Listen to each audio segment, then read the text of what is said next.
up, what up, what up? What's going on? Jorbach, 70 months, let's go. Welcome back. SSD must be one of them slow state drives. Yes. Whoop. These replacement ear cups, they're OEM replacement ear cups, and they go onto this headset.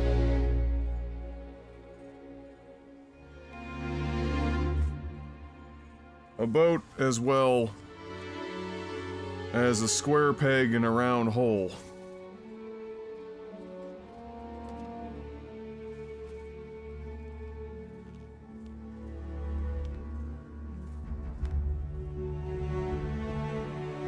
Complete mess.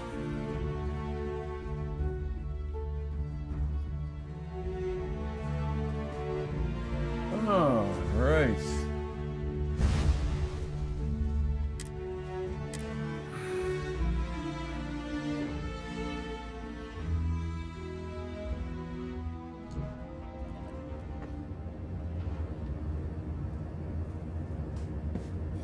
Shame it's not a round peg in a square hole. Yes, that would make life a lot easier.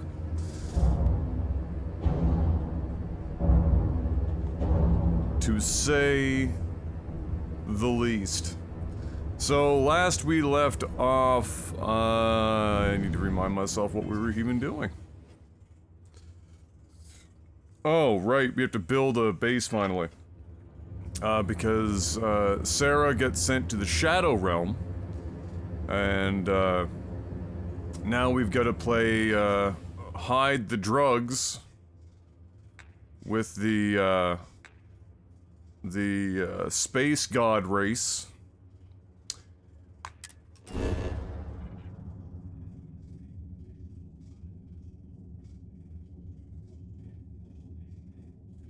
I can't tell if I'm hearing this shit twice. If I'm getting double audio. You guys hopefully aren't.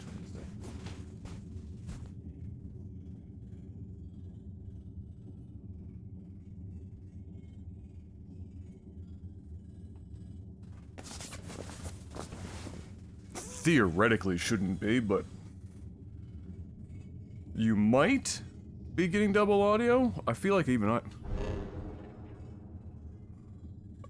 gonna need to hear some shit. I had to change some audio stuff because, as if you were here, I found out the other day, none of my recordings had audio on them because one of the NVIDIA updates, or one of the updates in general that happened since the last time I recorded a PC game for review, 500 credit bounty, okay.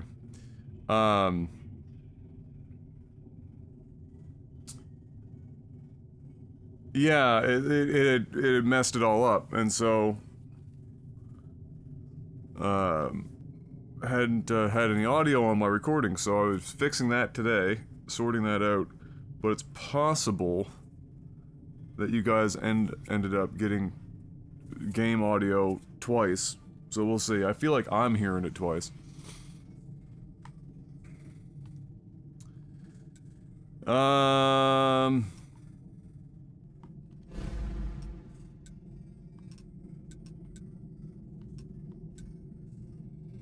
So where do I want to put... I hate that I can't... There's seemingly no way to, like, free cam around. Like, I can look in this really specific... Like, I can go this direction? Okay. And it stops there.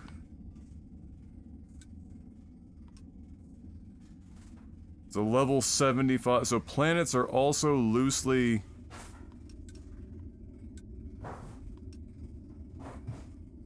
or like level restricted?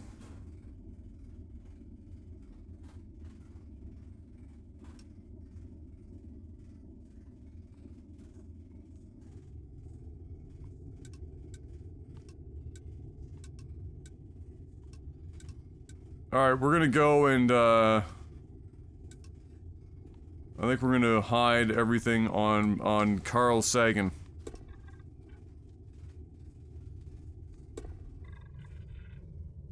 You looking for me? Looking to see if I did my job?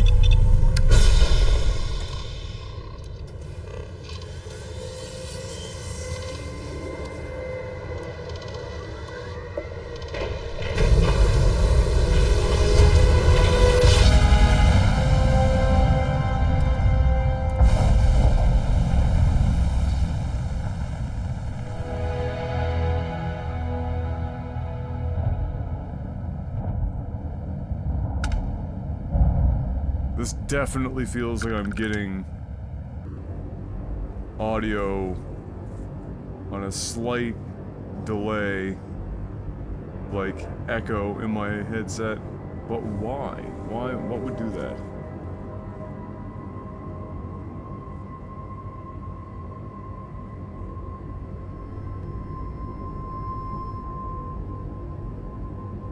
Can't imagine why that would be the case.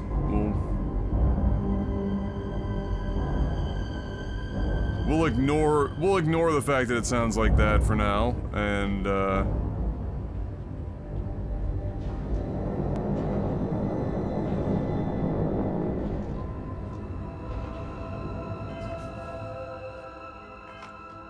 wonder if I can just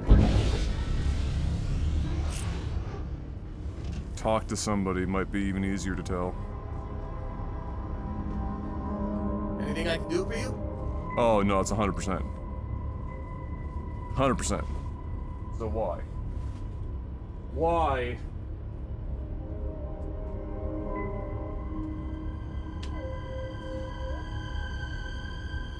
Hey, how are you?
Okay, I think I got it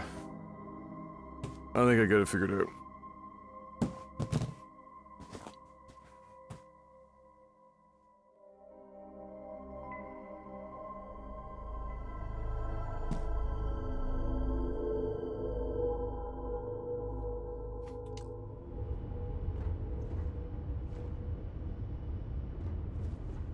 How have you been? Yeah, there we go. Hey, you need something?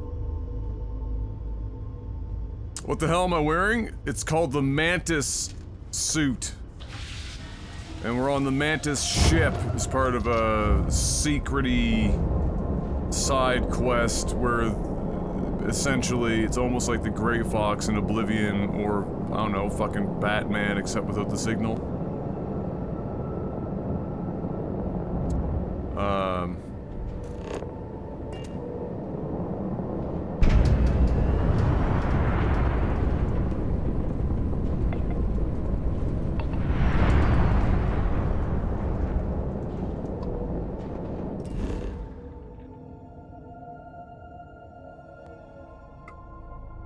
I mean, it's a little close.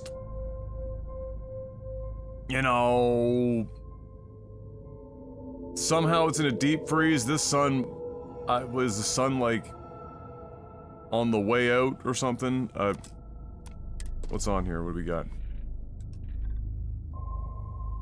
We've got, it's an extreme environment.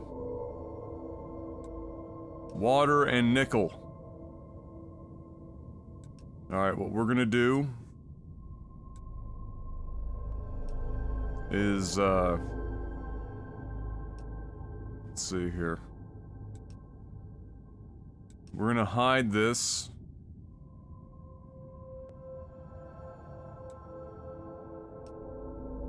Let's say...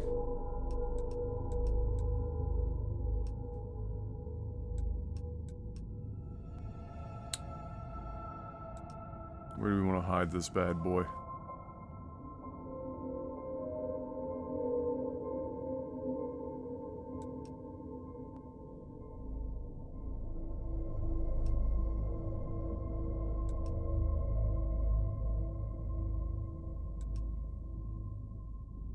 That's a lot of nickel. Like, what the fuck?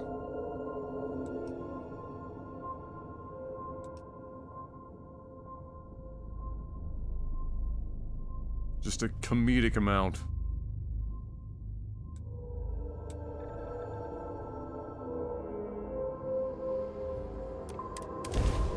We're going in.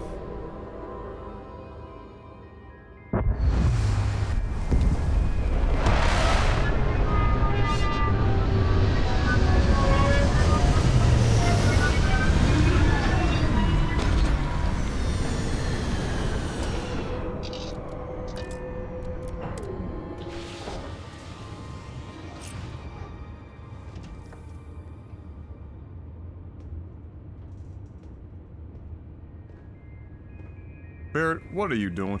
You ever heard of It's personal always a good space? day when you come around.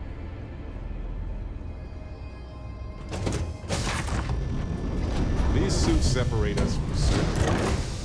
Such a thin Beep. garment considering the Beep. weight riding on that promise. I mean, so they did the really short... They did the really short run of Beep. Did they, like, shelve that? Because I haven't seen it in a hot minute. Why would another ship even be landing out here right now? Oi! What up, Ty?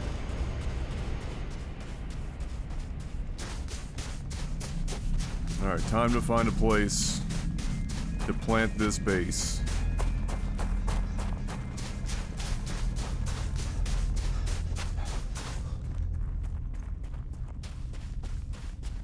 You know, wait, I wonder if we should do a test. This planet is freakishly close to its sun.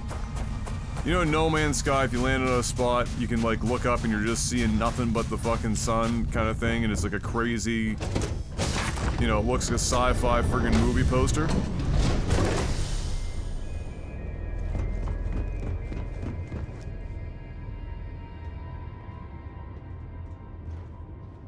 We're gonna see if we can get a similar situation here.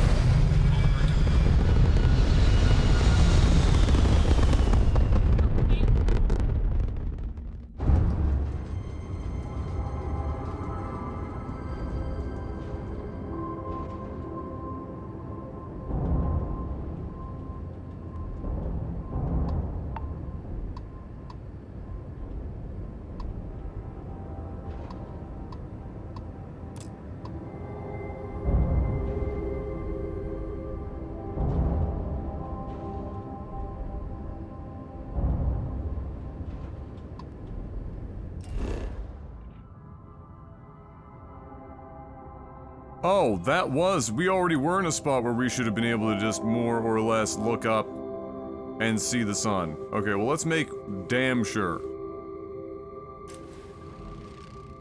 Like, let's be real certain about this.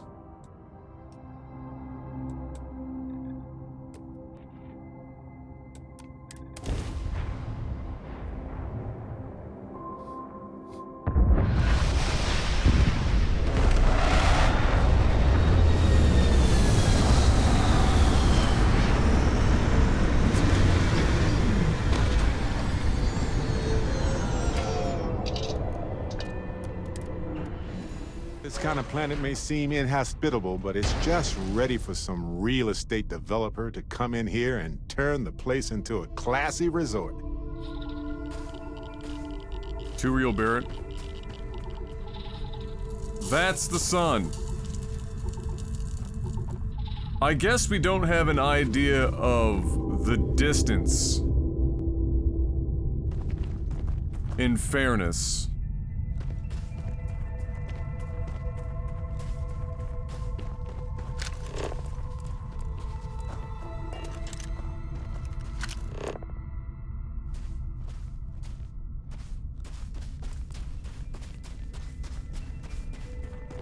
I don't know if this planet's supposed to have like a crazy thick atmosphere or if its sun is dying or what.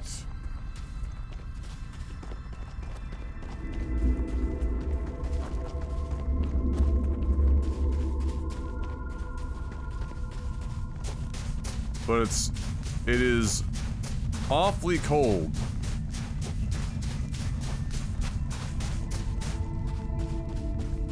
You know, we're out here.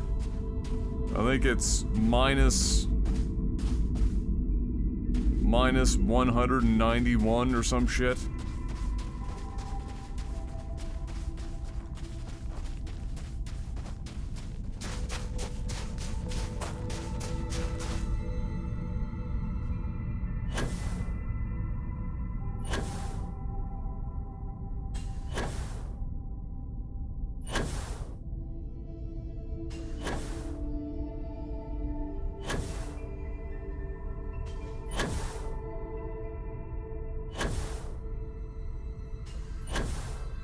Infinite jetpacking.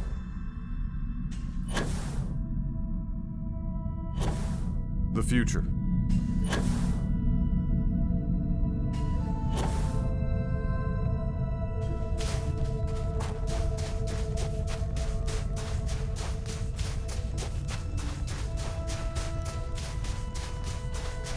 If you couldn't see the Starfield, would you forget what game you were playing? I can't tell if you're asking that seriously or making a meme.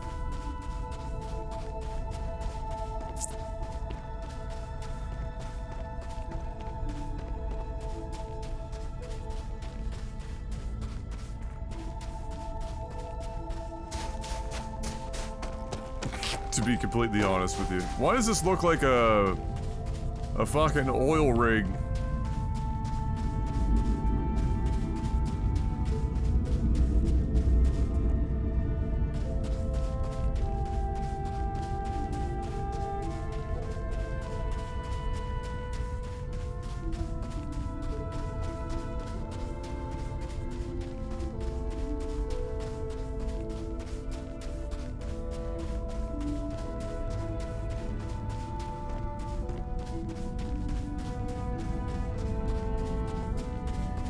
What the fuck?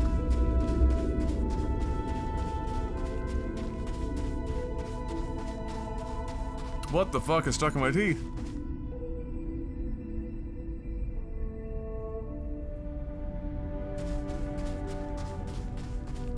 Okay. I haven't eaten anything I didn't think that was stuck in my fucking teeth, but alright.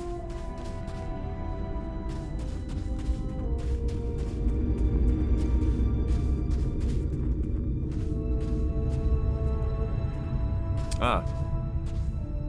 What is that? I mean, that just looks like something to land a ship on. Really?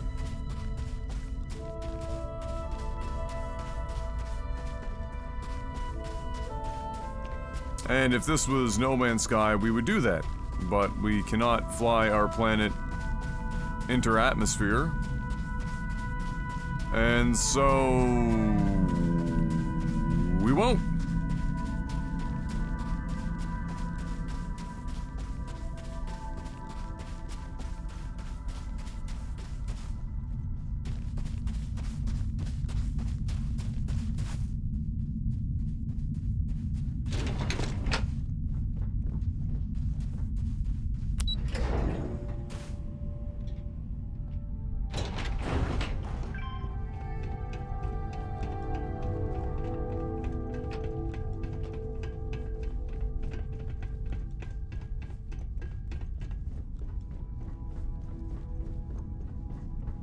Like, you gotta let people land their fucking ship here, right? Like, that's gotta be... That's gotta be a thing. I was wondering if this was gonna happen. Over already? Oh well.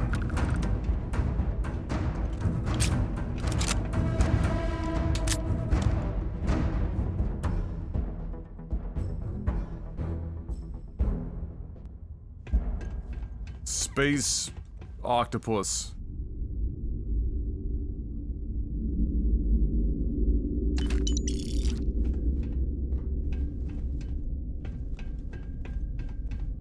I wanna be under the sea in an octopus's garden in the shade. Terra Brew to go. You know, Terra Brew. Definitely not a pre-existing meme. I thought this guy's lower half, his body was missing. I came in here like, oh shit.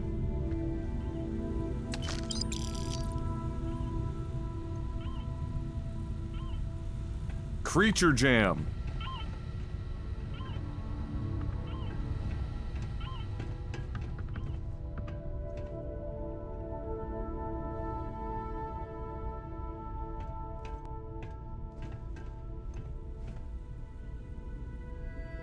Reminder, safety drill soon. Well, you know.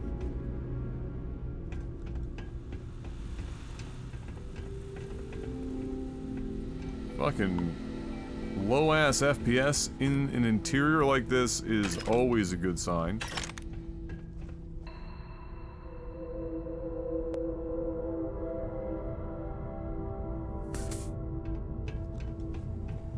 I want a meme under the sea.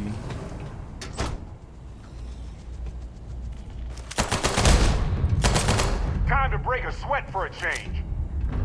Go for it, big guy. You got him. Yeah, yeah, yeah.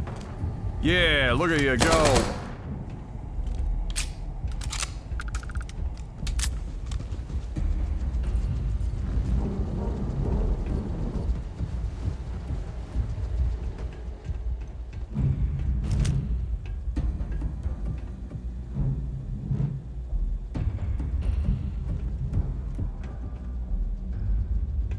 Why is the frame rate so low in here? What the fuck?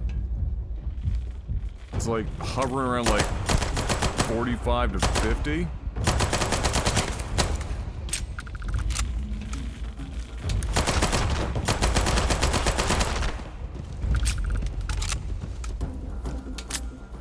Calling this gun semi-automatic is stretching the definition as much.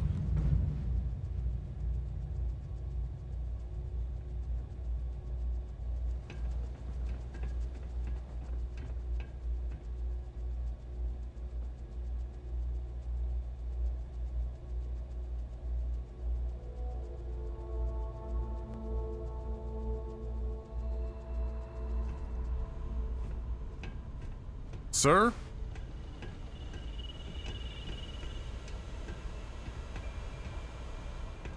It's Beyblade! Yeah. Let her rip!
I mean, that's just good, clean, wholesome fun.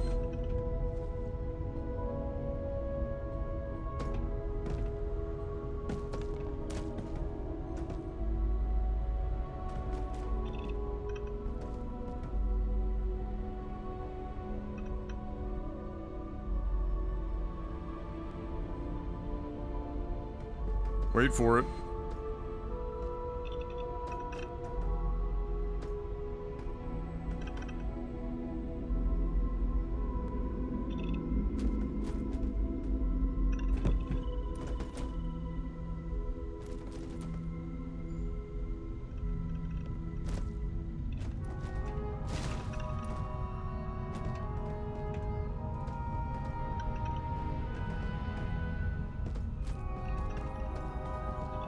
It's what chewing 5 gum feels like.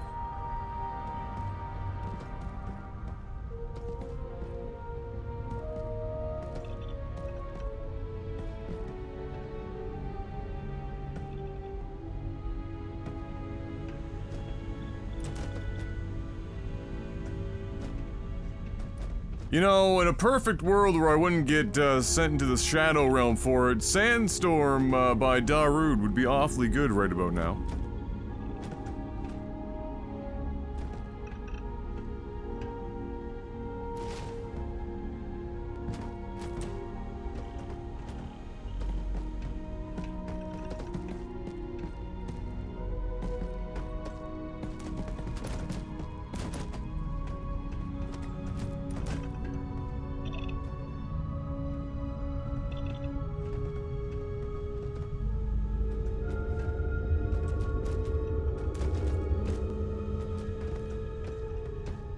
I think I discovered why the frame rate was low in here.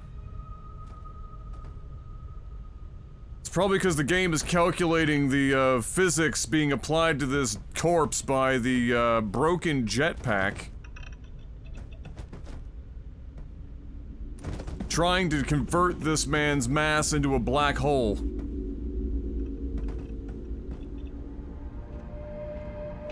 Let me just... Oh, you can't even, I can't even take it off of him. He's just like that. Okay. Alright. Good luck with that.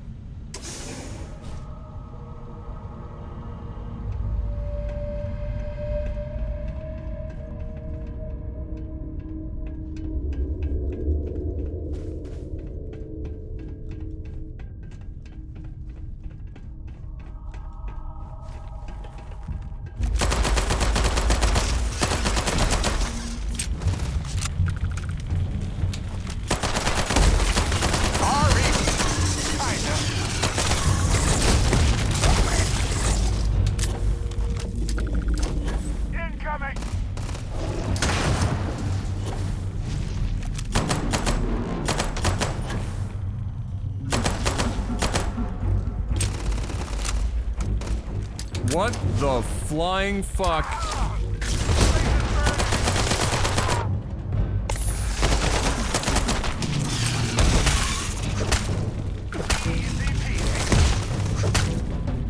favorite part.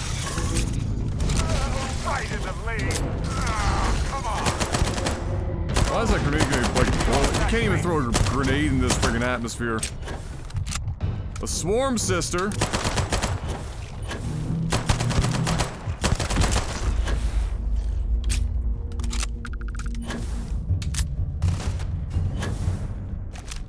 Running.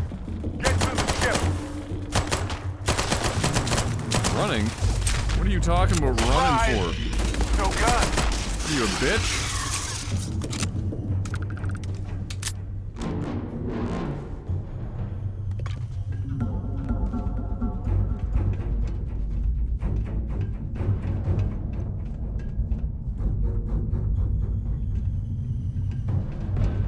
So this guy's running around with some interesting weapons. Let me... If it were oh, me, boy. you'd join us back on the ship. That way you can move them at a moment's notice. We better put the artifacts somewhere. And the lodge and the eye are definitely not on the list of great spaces now. Let's get those artifacts somewhere Can safe. I just talk to you about maybe giving you some... If it were me, I'd keep the artifacts on the ship. If it were me, I'd send way you you can into move the them at a moment's fucking notice. sun! Ugh.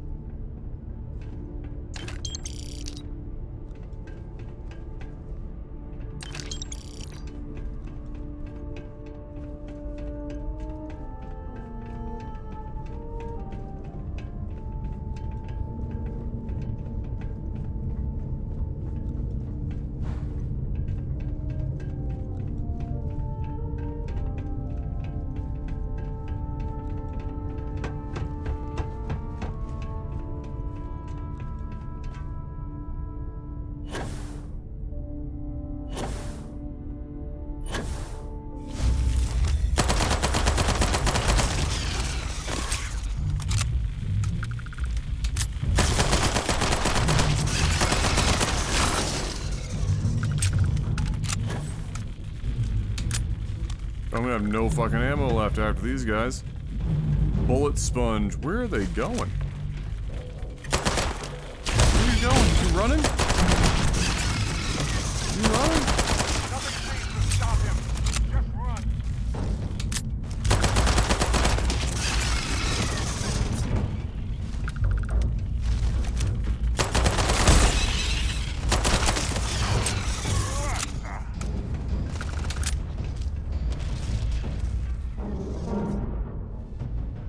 Where's our boy? You good? Yeah, he's good.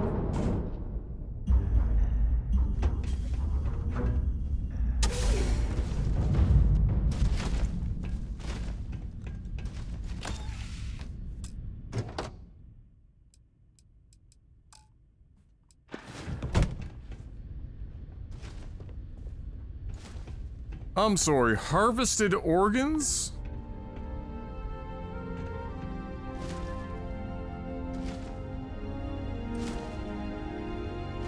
Isn't that the logo for contraband?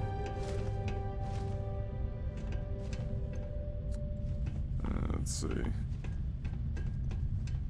Why does a mining operation have harvested organs?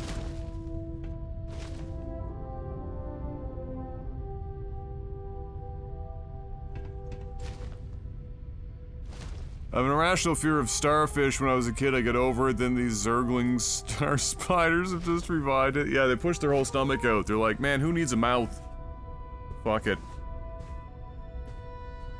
They're mining organs. Okay, yeah, okay, yeah, sure.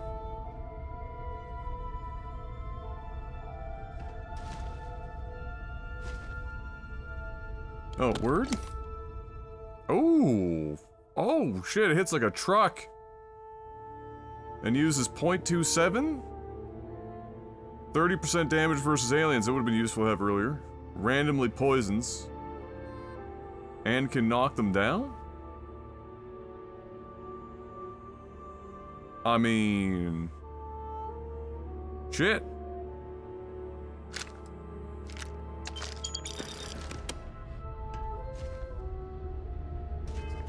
We'll have to give it a shot. No pun intended.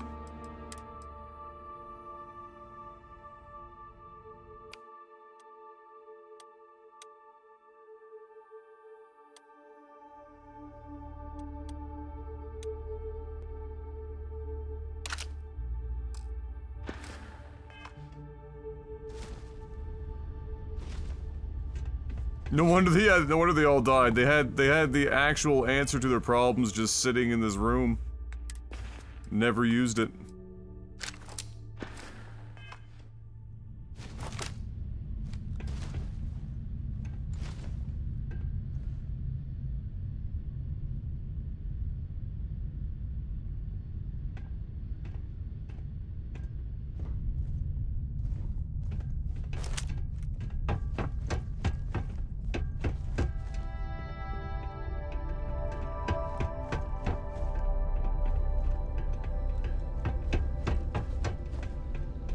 I'm in this machine learning class where they're primarily using Python. I don't know Python, but I seem to know more of what's going on in the code than people who actually know Python. Has me wondering. Well, a lot of people, if I had to make an assumption, as somebody who was, you know, considered getting into programming and self-teaching, one of the like short list of languages to just dive right into is Python, and a lot of people probably have like they can use Python, but they don't understand why Python works.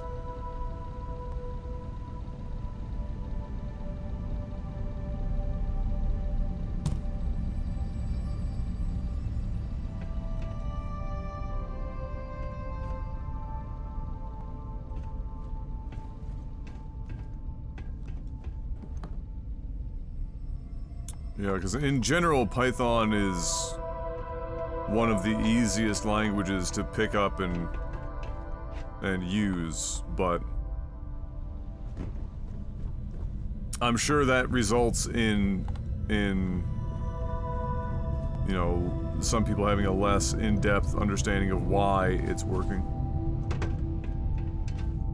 Anything in PUBG, it's your fault? Oh god, okay, alright. I'm gonna look now. What's the terminology for a programming language that,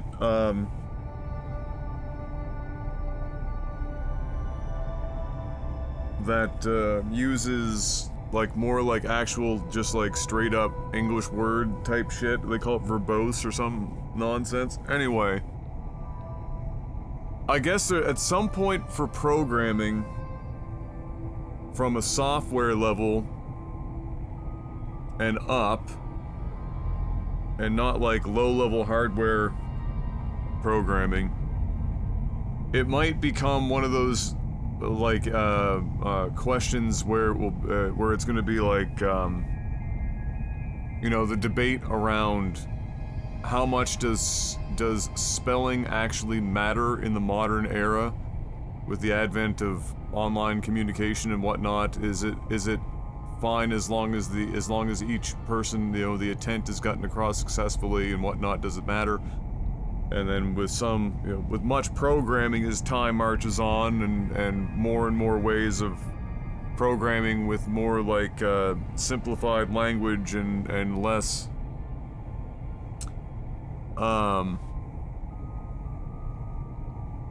low-level knowledge from like reading low-level code, as that becomes less necessary, the question will become, you know, how much does it really matter as long as the product is being built on the other side, it's efficient and does its job.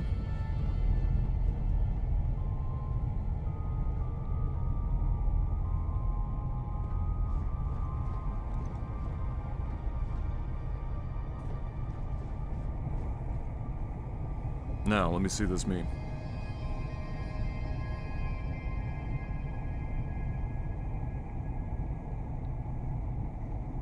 Oh no.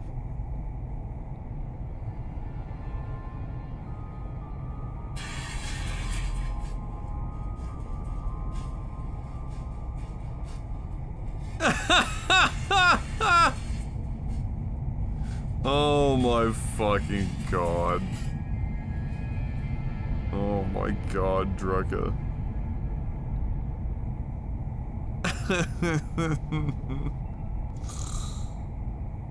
Oh my god.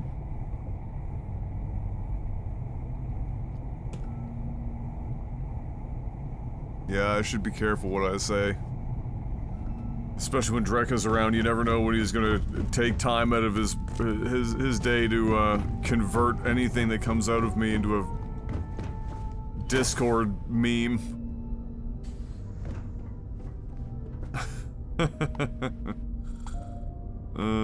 Shit.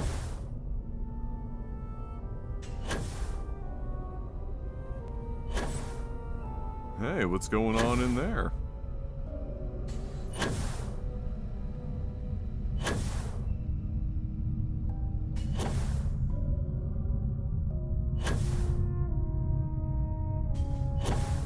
there an easy entrance to this place? Go across this bridge. This is gonna be fucking with Barrett so hard. I'm like flying around and he's down there without the same capabilities, trying to figure out how the shit.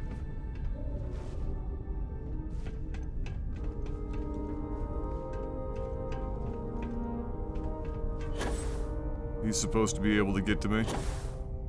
So I can't get through that door unless there is something I missed over here, which means there might be somewhere else in the facility. There's likely a computer or something that will allow... Oh, hi, Bert. That will allow...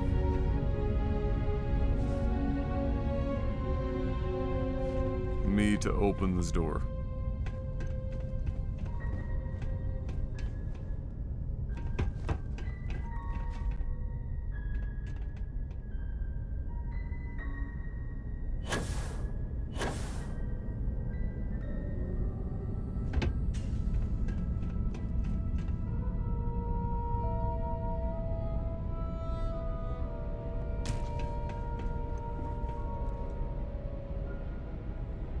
See, these are all great things to have. The problem is that I'm already over... My ship is over encumbered. So, the material stays here. Hey, what up, Major? Won't fall asleep fast anyway.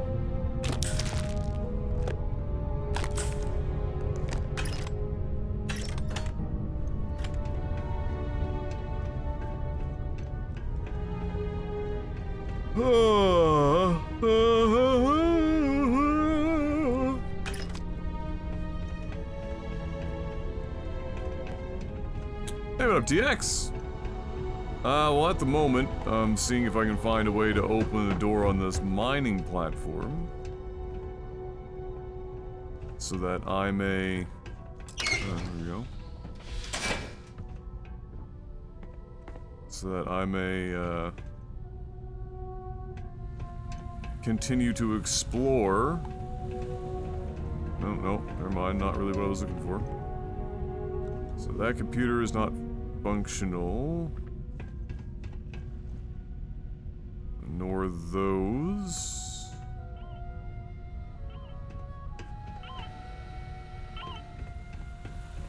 Doesn't seem to be...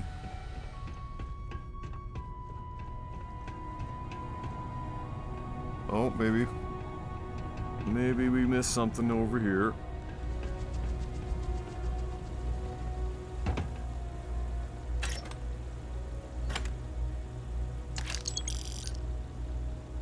I'm trying to unplug it and plugging it back in. I wish it was that easy. Imagine if that was like a thing. Like there's just a quest. And there's like a non-functioning computer that you need in order to do the thing, and you just like look underneath the desk and you can interact with the fucking power cord. That'd be troll as shit. Alright, we're in the sandstorm, the Darude sandstorm room.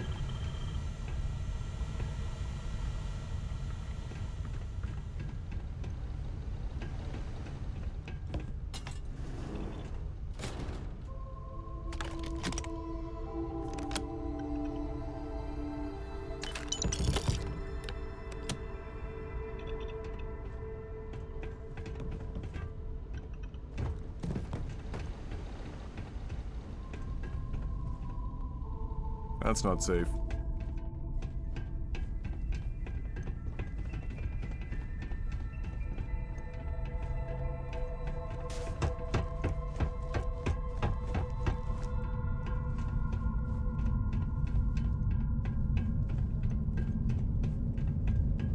Oh, that's cool, William.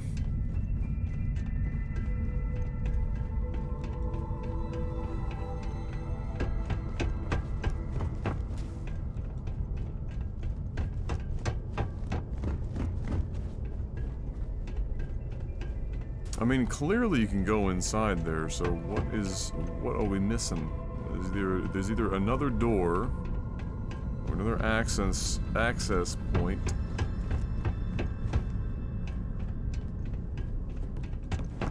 That we have.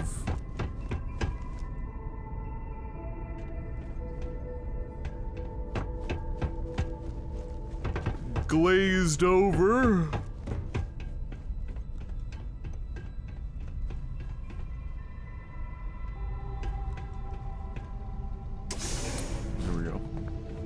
Did you see Phil Spencer being like, we have a better product than Sony with what games, bro? Oh. I mean, I can't remember what emails and what correspondence was what from what calendar year, because a lot of those were like 2019, 2020. Some of them were more recent, all over the place. But I mean, you know, some of what to keep in mind is that a lot of those emails were just internal emails. They weren't going out to other partners and shit. And so they weren't meant for fucking public consumption, meaning whatever he's saying, it was just an internal company thing. I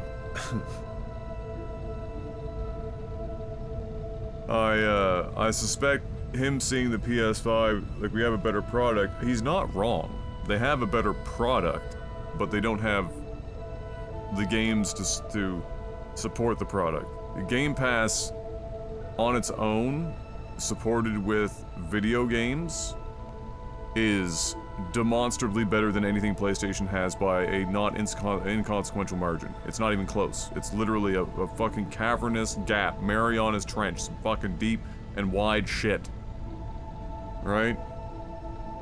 It's not even close. The problem is that a lot of what they've gambled on for software, internally, first party, and third party, not enough of them have surfaced in a way that has pushed the product, the console, or the service of Game Pass.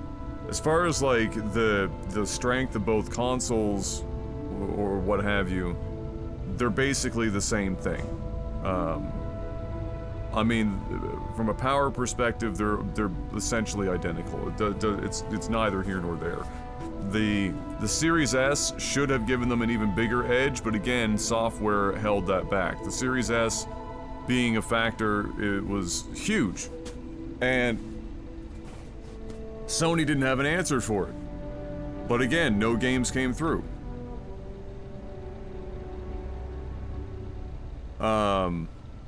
So I like, do I think that Phil Spencer back when he said that was like, one, it wasn't meant for the public to see him say that. Two, you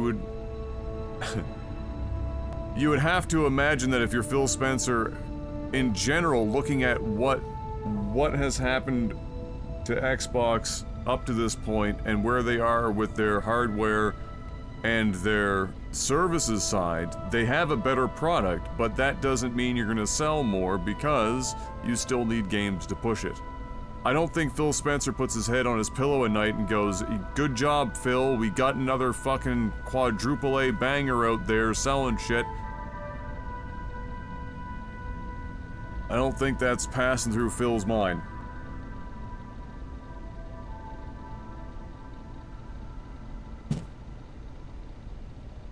PS5 is a faster SSD. It has a faster SSD, but where, like, it's not translating into anything. Load times between the consoles are essentially identical. The only time that you're going to see that SSD difference really take hold is in one of two scenarios. One, it'll be late in the PS5's life cycle, where devs have worked with it, maybe 2-3 games, they get around to utilizing the SSD more specifically for multi-platform titles. Now, if it is a PlayStation 5 exclusive made by a first-party developer, that is where you will more likely see that being utilized for obvious reasons. The reality of the situation is, up to this point, the only game that I can think of off the top of my head that has actually made legitimate use of that SSD speed difference for the PS5 is Ratchet and Clank. We have not seen any other game, multi-platform, like make any difference.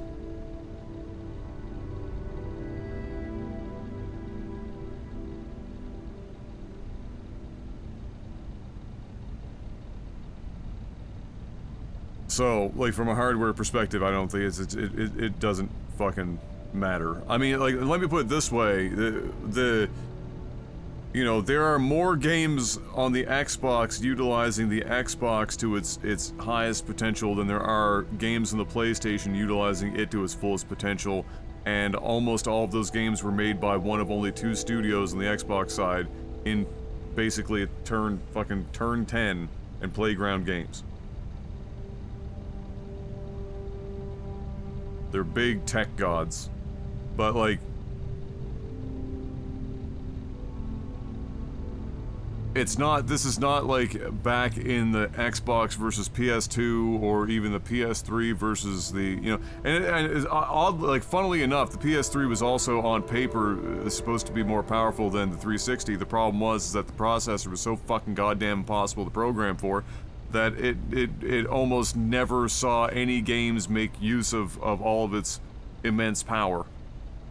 And, you know, the reality of the situation today is that in order for a lot of big budget games that you would expect to see, you know, milk the everlasting fuck out of these consoles, they almost always need multi-platform in order to make enough money to be justifiable to build in the first place, which means not very many of them are actually out there making maximum use of something like you know, loading times. You can make use of, let's say, faster GPU speed, or, you know, faster CPU speed to a degree, because it's more easily accessible in a multi-platform scenario, but you can't, you know, you're not going to normalize for the PS5 on its SSD that is, like, fast and hardwired in to the rest of the, you know, talking directly with the GPU and the CPU in ways that it isn't in other environments, and then try to, like, reverse that out for other platforms. It's wasting everyone's time.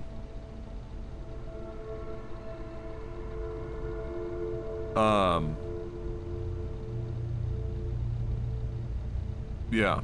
With comments in recent years about them not making good games, I still see him taking the same stance. What, that they have a better product? They still have a better product. That is, there's no, but the product, if the product you're talking about is the console and Game Pass, that they are better products, but they are products reliant upon software, which they are struggling to fucking get their shit going. And honestly, if I gotta keep it like 100, and another side fucking bar for Starfield here, but it's the most entertaining part of the whole fucking thing anyway. If I gotta keep it 100, if you look at the sales numbers for a lot of the games that people will point towards on the PlayStation 5 for being reasons that, you know, that the PS5 are selling more consoles than the Xbox is selling consoles, I really don't think that they're making that enormous of a difference. I think a lot of it is brand perception and winning much more specific markets, or much more broad stroke markets than it is PlayStation is home to The Last of Us and Spider-Man. With the amount of games that those are selling, in the grand scheme of things, it's not what's suddenly pushing a million more consoles out the door. Because what I would like to see, for example, is, you know, until somebody can look at the attach rate of like let's say Spider-Man, the upcoming Spider-Man, or the previous Spider-Man to the PS4, you know, the attach rate is a better indicator of how much these are actually likely to be selling consoles. And in the current market, I don't know if that's really the case. The Xbox has loads of games. Like, if people are talking about Metacritic scores, and, like, people sit down and say, okay, what is a if I gave a fuck about Metacritic scores, or if I was using Metacritic as, like, let's say, a baseline for when people are going to likely in the broader market, even without knowing the score, but just hearing word of mouth, what is the magic number on Metacritic that both hits the people chronically online, but also spreads enough word of mouth because of its quality, that it encourages people to buy the game on that platform and or buy that platform in order to experience that game? If we're talking about that specifically, then Xbox has fucking buckets of that shit. Like, let's say, north of 8. What's the attach rate mean? The attach rate is for every PlayStation 5, I'll use this very specific example, for every single PlayStation 5 in the wild in a consumer's home. Not in a retail outlet somewhere, but actually purchased and active in a consumer's home, how many exclusive PS5 versions of a game are also sold. And there are ways for them to tell if there's like double purchases and things of that nature, but then they'll calculate attach rate. So there are some games in history that have some of the most insane attach rates, but then you have to look at like context. For example, like Wii Sports obviously is gonna have a fucking hilarious attach rate for reasons you can probably fathom. But you know, that's a very important metric. So not only because it tells you for one, let's say you had a multi-platform or a multi-platform game, for an attach rate in a multi-platform gaming environment might be able to tell a developer what their market looks like and what they might want to put more effort into in the future, possibly if this is a multi game series, or if you're a console manufacturer, the attach rate will help you determine what you should be pushing more from a marketing perspective, or help you understand what the likes and dislikes of the demographics of people that currently own your consoles are. It's a very useful metric, the attach rate. But the attach rate is a really good one for how many consoles has this specific game likely sold. Meaning how many consoles has this specific game likely encouraged a purchase, or how many people did this game likely encourage a purchase of this console to play this game? So let me take a little peek-see at see if I have the numbers, or I can find the numbers.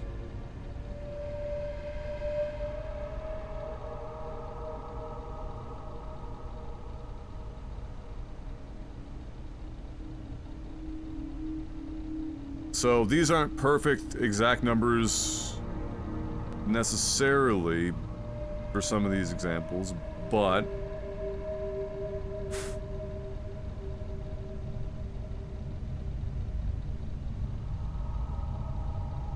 one in 3 people that owned an original Xbox owned Halo 2. Right? So when people talk about the importance of Halo as a franchise to Xbox, Halo is one of the greatest examples of a game and game franchise that justified the existence of the Xbox itself. Between Halo 1 and Halo 2, and then you go on to Halo 3, you know, and so on. They all had very high attach rates. Halo 3's attach rate, I think, was possibly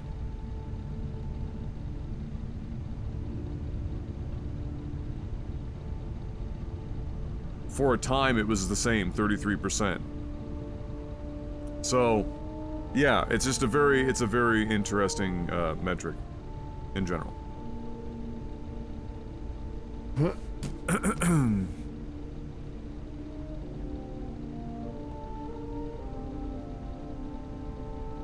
But you know, the Xbox has a lot of great games. Many of those games are, what to a degree Phil is more concerned with is, I would not be shocked if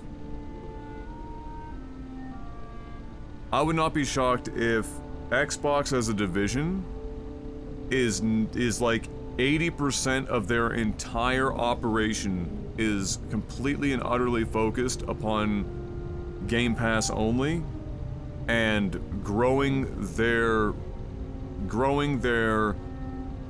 accessible market beyond physical console sales, because that's a losing battle the majority of the time. It's expensive for the payoff these days, and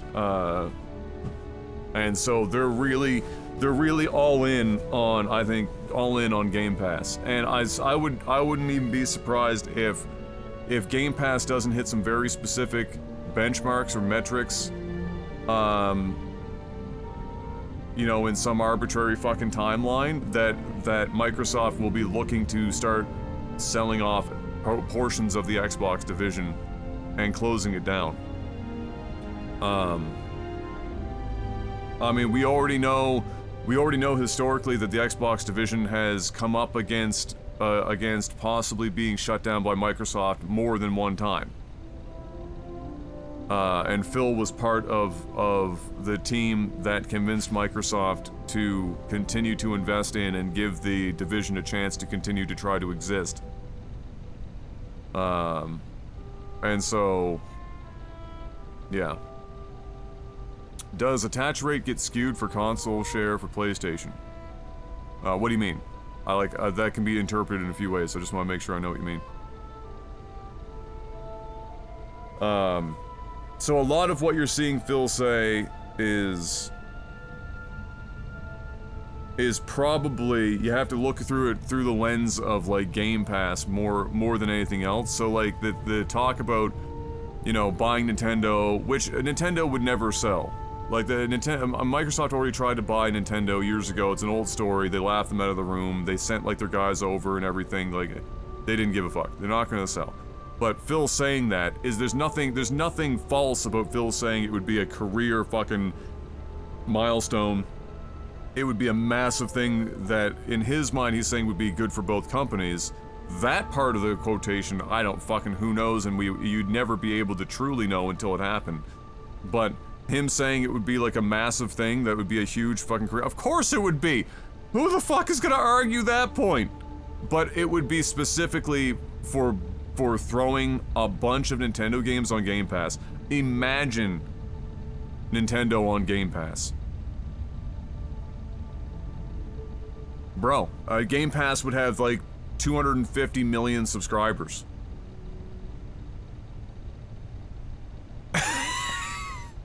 So yeah, no shit. Well, I don't understand why people were taking an exception with that quote. Yeah. Phil Spencer says Xbox would leave the gaming business if Game Pass doesn't grow enough by 2027. I can fairly safely say that if we do not make more progress than this off of console, we would exit the gaming business. Yeah, that's not surprising. You know, Microsoft is as the parent company, likely sees Xbox and the gaming division as leveraging enough of their core competencies while still being a bit of like a you know, not all your eggs in one basket kind of a scenario. They know how much the video game market is worth. It is worth more than all of the other entertainment industries combined, and by not a small margin. So they understand that there is money to be made there. But that doesn't mean that they're going to infinitely spend money in order to, you know, get themselves into a position where they are consistently making money and making it worth the investment. That's just the kind of the reality of it. And unfortunately for Microsoft, other than being up against the fucking ropes right off the rip, with the association being with Microsoft to begin with versus Sony and the PlayStation or Nintendo and their consoles. Like they were already just seen as like this corporate soulless fucking entity from the rip. Managed to fight their way out of that almost entirely with the 360 before Don Matrix sent it right back to the fucking Stone Age with the Xbox One. And it was at probably the worst time that could possibly happen.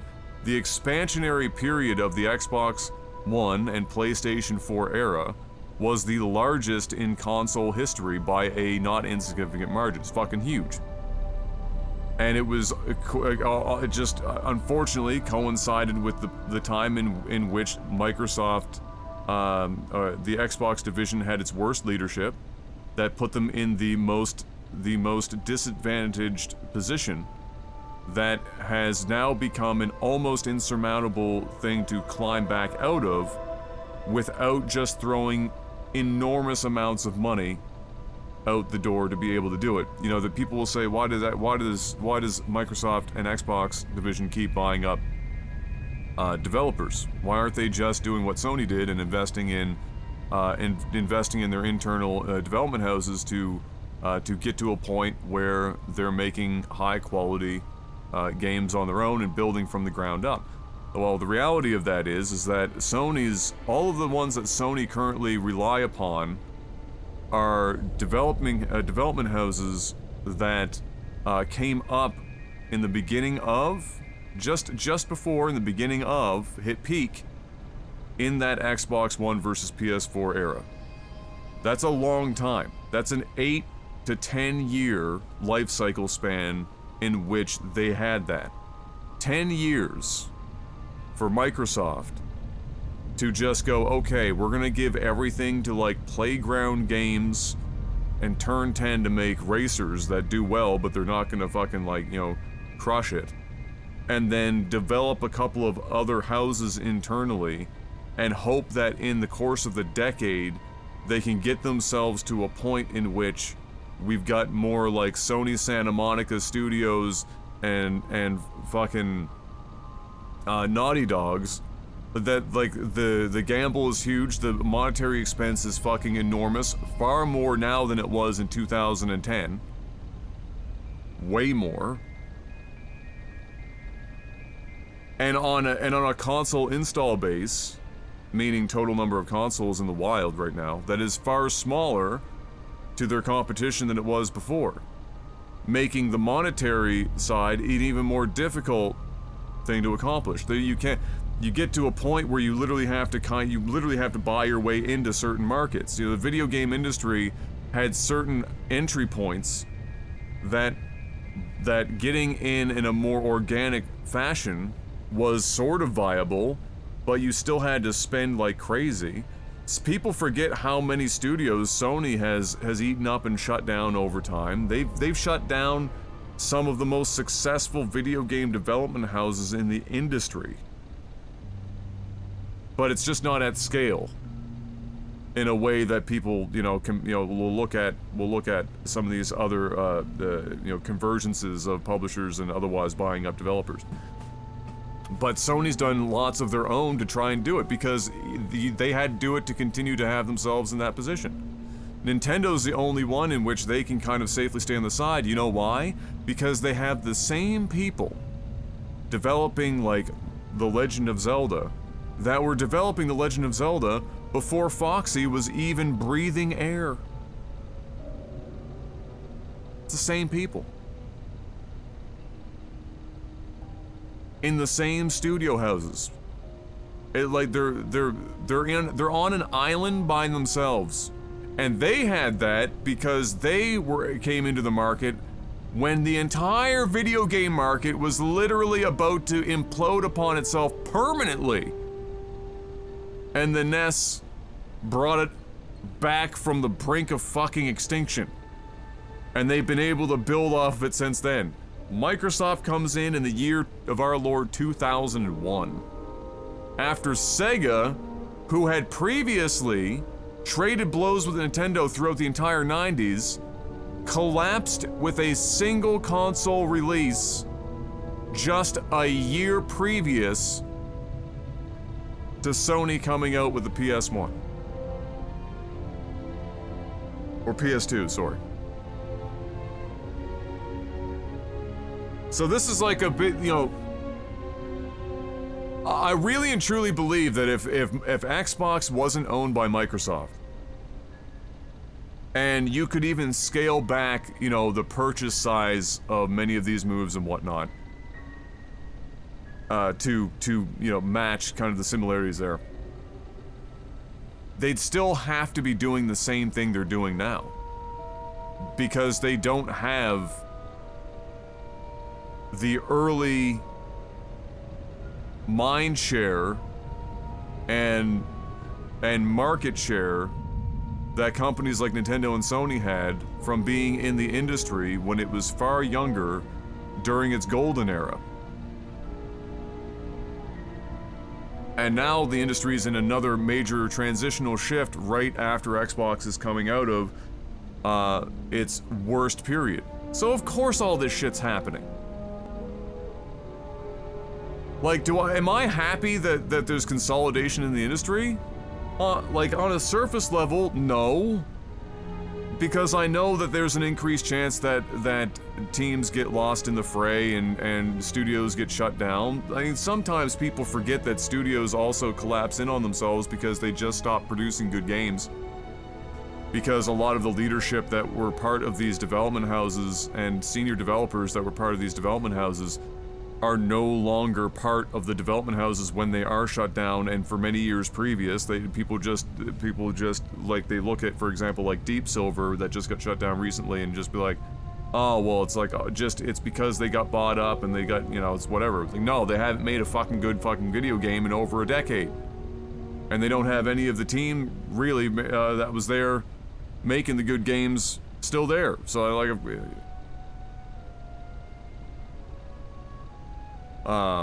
so I kind of feel for, like, let me preface this. Do I think that Phil Spencer and Microsoft are perfect corporate entities? No. I also think Sony is hideously imperfect, arrogant, and run by one of the biggest assholes the industry has fucking known for a long fucking while. But he never has to come out in the open to catch heat. You know you know who I respect? I respect Phil Spencer. That motherfucker is out in public non-fucking stop. He takes the heat. He takes the bad with the good on a daily basis. That man is out there as the head of the entire fucking division. Could have been literally anyone he's sending out there to do fucking PR statements and fucking anything. That man is doing it himself. And I don't think he gets enough credit for that shit. Even if he doesn't make all the right decisions, which of course he doesn't, he's a fucking human being. I mean, come on. If there's one thing that it's hard to say about Phil Spencer, it's kind of hard to call Phil Spencer an asshole. Nobody that's ever worked with him or ever talked to him has ever had anything but nice things to say about him. They might not agree with 100% of the decisions that he's made, but nobody's ever called Phil Spencer an asshole or said he's arrogant. Unless there's a fucking, like, terminally online fucking console warrior on Twitter.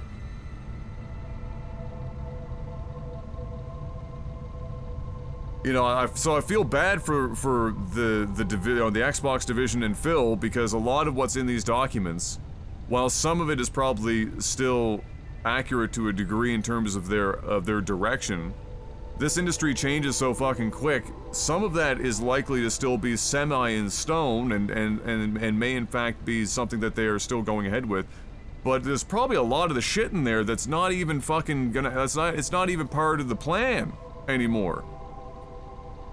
And then, of course, there's lots of statements from internal emails from Phil Spencer and otherwise that are, oh my god, this rubber handle is just gonna completely fucking come off this controller. I'm gonna have to re-glue it. That are the type of thing that you would expect basically any internal email at any company like that to look like. They're pumping their own tires. They're saying things are looking good. They're making big, sweeping, aspirational comments amongst themselves. Like, what do people expect the internal emails to be, to be constantly looking like? That everyone's just blowing themselves up on a fucking daily basis? Like, obviously, especially emails that are going to be made part and parcel for the exploration portion of the court filings for FTC versus Microsoft to buy Activision Blizzard. They're going to have very specific fucking information included in that, and all of it is going to be this kind of stuff. None of the stuff that's gonna go to fucking court is gonna be shit where, like, Phil's just not talking about a possible buyout scenario for another company, because that's not relevant to the fucking court filing. So it's like this terrible fucking bomb of information all at once coming out. Unfortunate to say the least. And now it's just another one of those things that Microsoft has to fucking, deal with and figure out how to navigate those waters now. Yeah, it's a shit situation. But yeah, I just have to laugh when I see people online when that got leaked, and the amount of people talking about Phil talking that email with, like, buying Steam or buying Nintendo, and how that would be like an absolutely huge, move.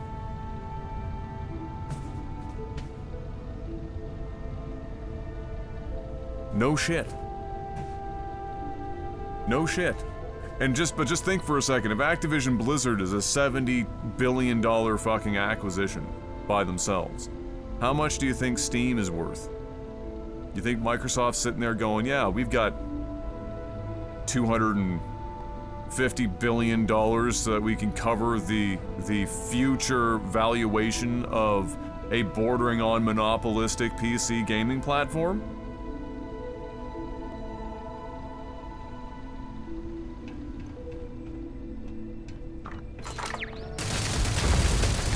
Gone. Or hate it when this happens.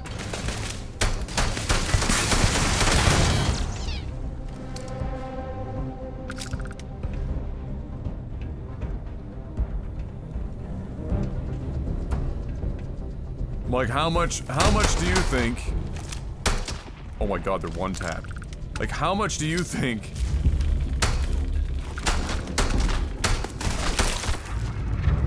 Nintendo was worth? If Activision Blizzard is worth $70 billion, Nintendo is probably worth 125. And they're privately owned. More or less. So they're never gonna sell. So it's a moot point anyway. I'll be right back. Use the washroom.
Alright.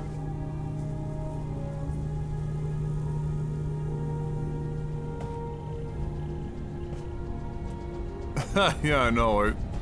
The suit's friggin'. You know what the suit looks like, honestly?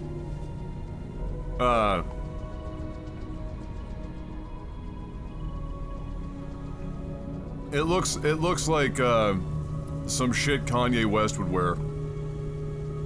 Yeah? In fact, he's probably worn this.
Oh shit.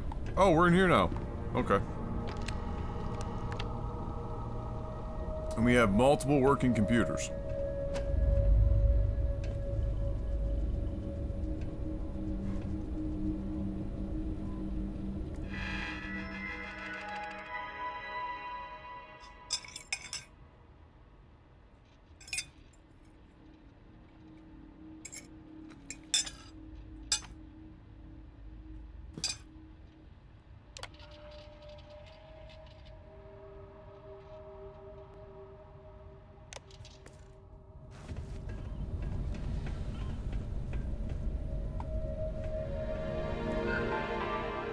I mean, let's be honest. Can you ever reach an engineering staff?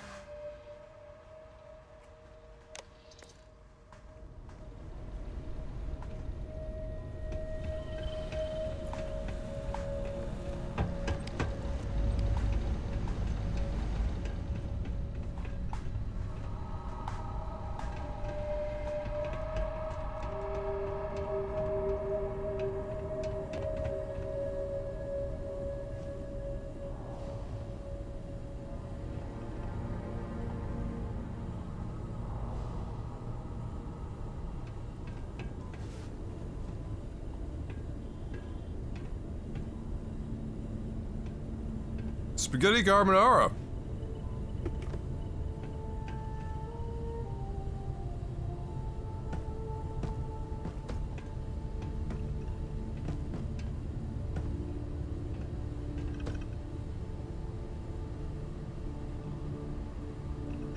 I think I found the cause of death.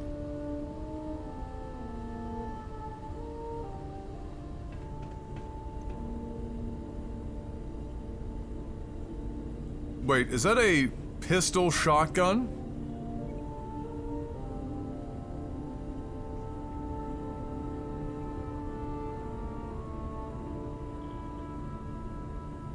What?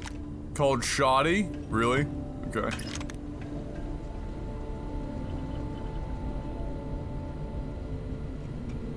Oh, there's the Solomon Co. adventure. Permanently increases weapon damage at night by 5%. What?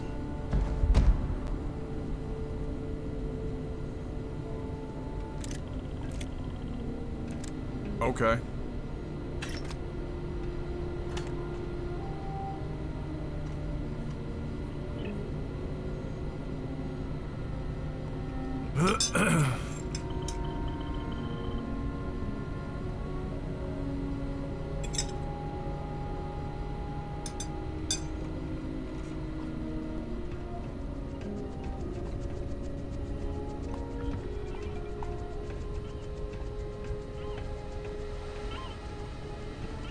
Why not?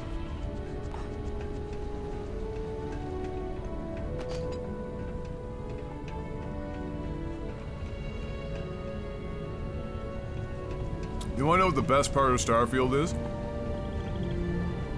These consoles right here. This ship.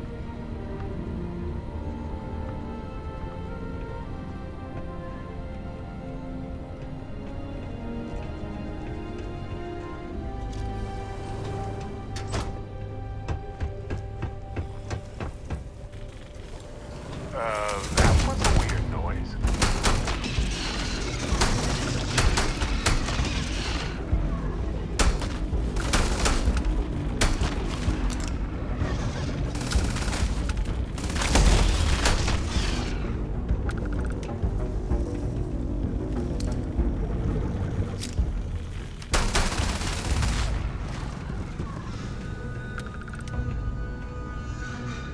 Few of them.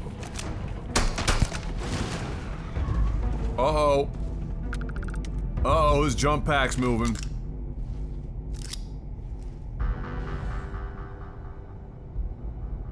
That's a surefire sign that some shit could go down.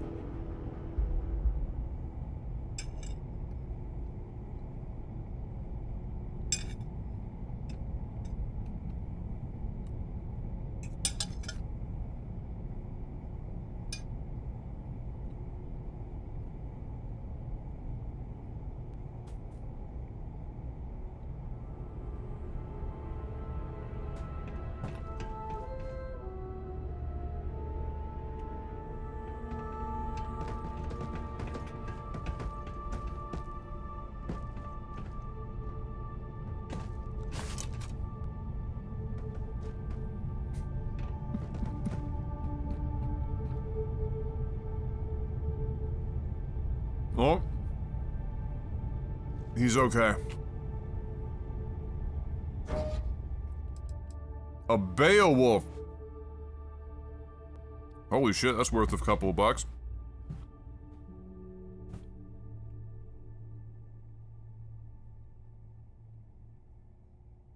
Uses a 7.77 round.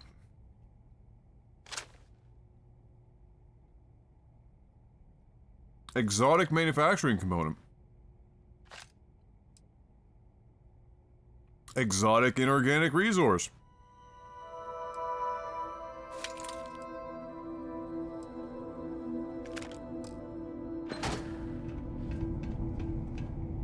Oh, we're encumbered now, aren't we?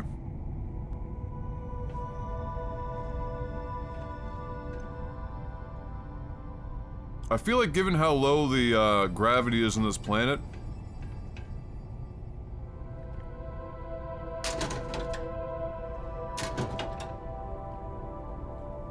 I should be able to carry more. You know what I'm saying, Vern?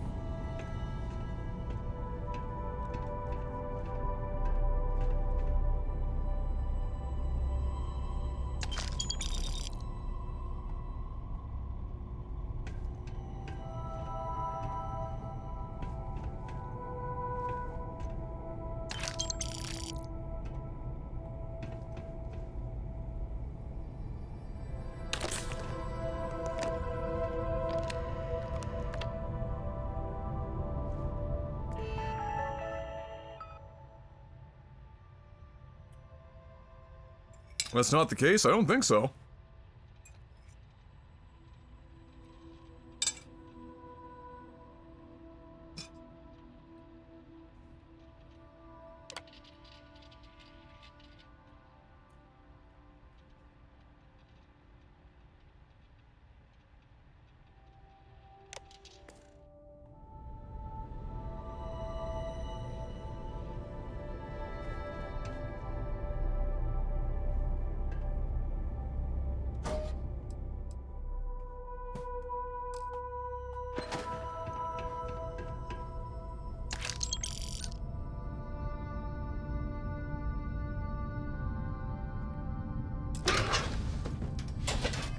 Let me just double check. Nah, 135, same amount as usual.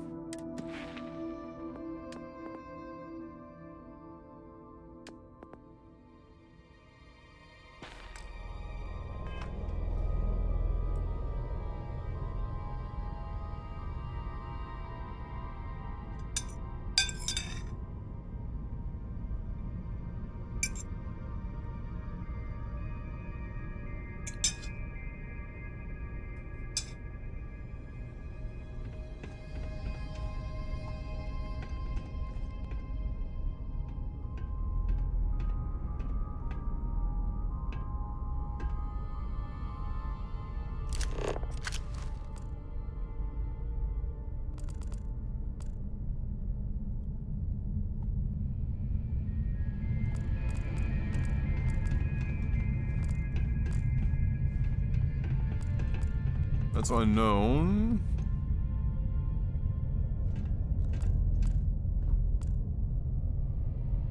Alright, our ship is that way. We got a long walk, boys.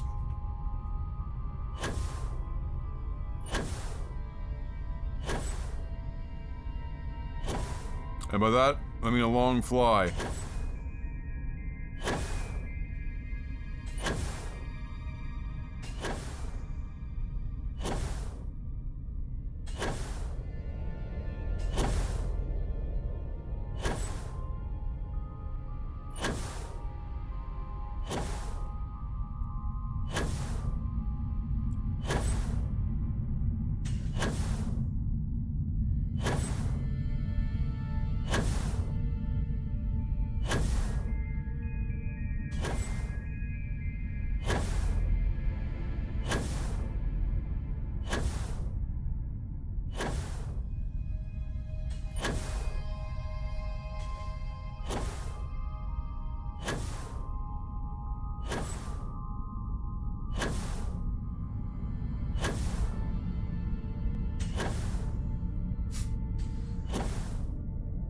Riveting gameplay, I know, right?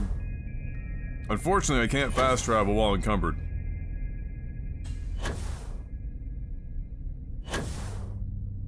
And so...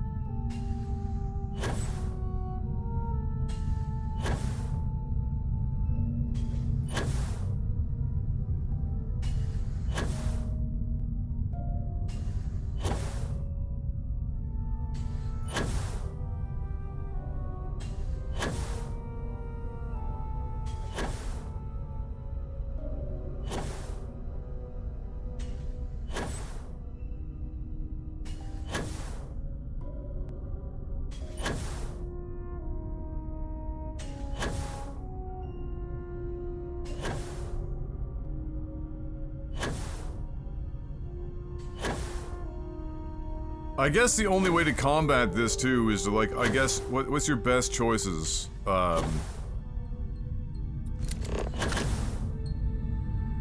Like, wear a lighter suit, put points in carry weight, but I think it's a, like, the first few points are, I don't know, I'll take a look. Maybe that's the secret.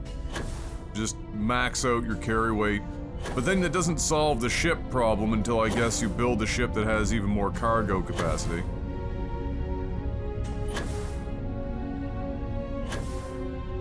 And that, you know, building a ship for us just feels so far fucking away. Like, it feels like it's a million miles away.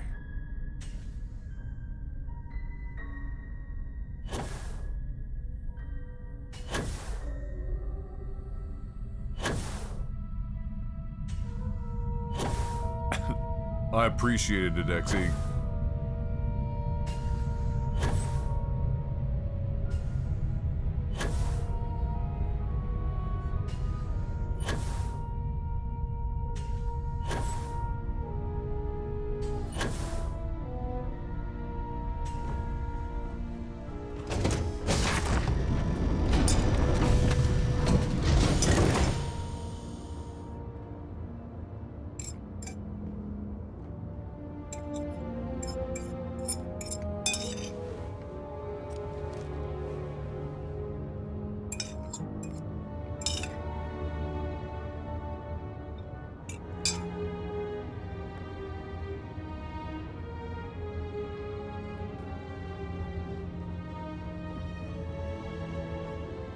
Yeah, what's up?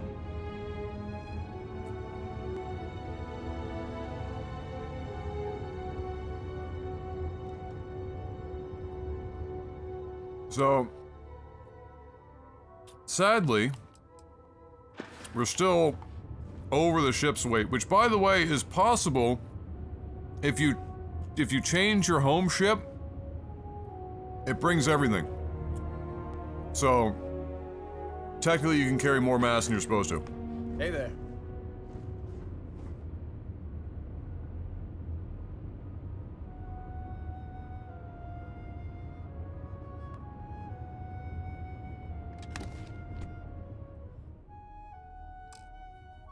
Yeah, we're just fucked. I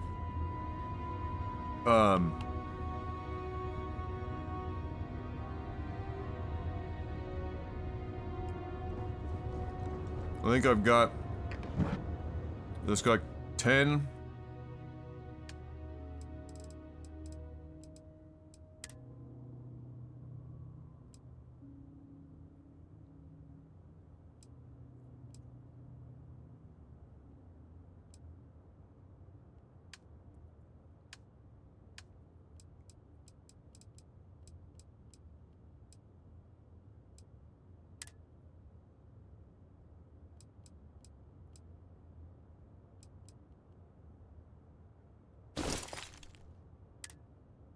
Alright.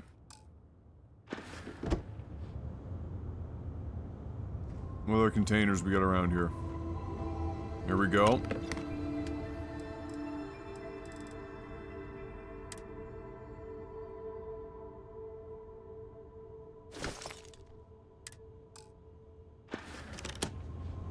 Okay. What else we gotta work with here?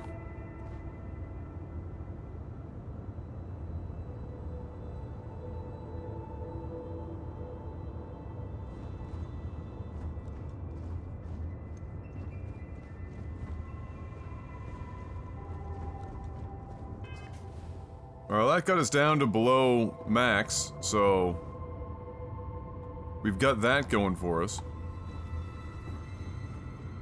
So that's good. That allows us to go back out there and do what we needed to do.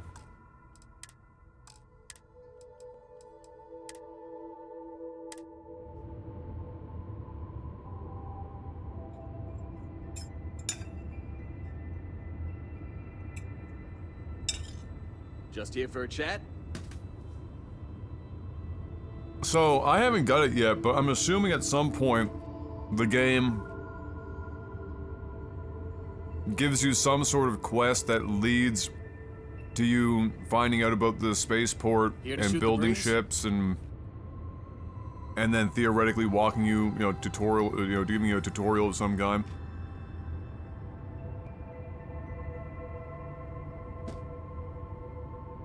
What they don't? There's no quest that's like given to you as part of maybe the main quest or some other shit that eventually leads you to. They give you none of that. So you're just. How's it going?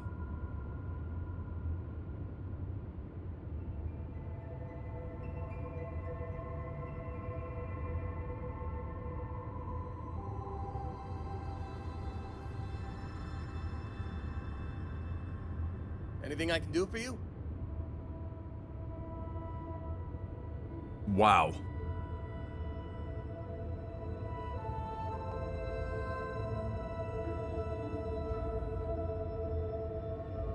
Wow. Hey, you need something?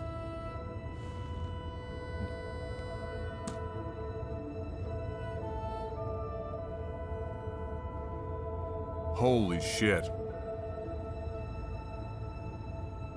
So they don't even give you like... Okay, well tell me when you first open up the thing that is like the shipbuilding, tell me they give you like some sort of... anything.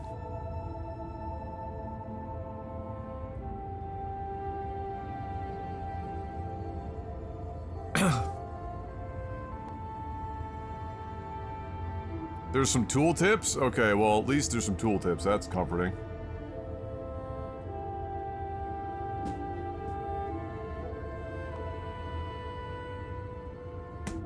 Bro, shipbuilding is arguably,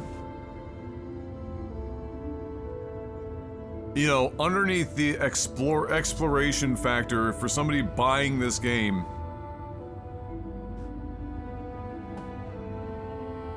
Arguably the most important feature.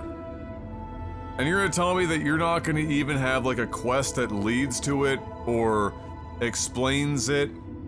Even I'm not talking about giving us like a crazy in-depth manual or some shit. Like, we're out here looking for some organic quest line that leads you to being able to make your ship. You know what would be super dope? The first ship that you have, right? I'll give you two options. See if you like either of these ideas. Okay? Just spitballing. I'm sitting in Bethesda's boardroom right now. The first ship that you had that Barrett, I think it's Barrett the one that hands you over the ship because it's technically like the whole group's ship is what he calls it, right? That ship. They already in canon, they're already talking about how it's like it's a good ship, but they're saying that with their tongue in cheek, right? It's a little run down, she's a little beat up. All right, two things happen. One, part of the main quest line, that ship gets fucking destroyed. And when it gets destroyed, you just so happen to be on a planet at the time in a city whereby you can build your first ship. In questline, go on, build your first ship. It might not even be as good as the one that they had, it might even be smaller, but it's like a started from the bottom, now you're here, okay? Option 2.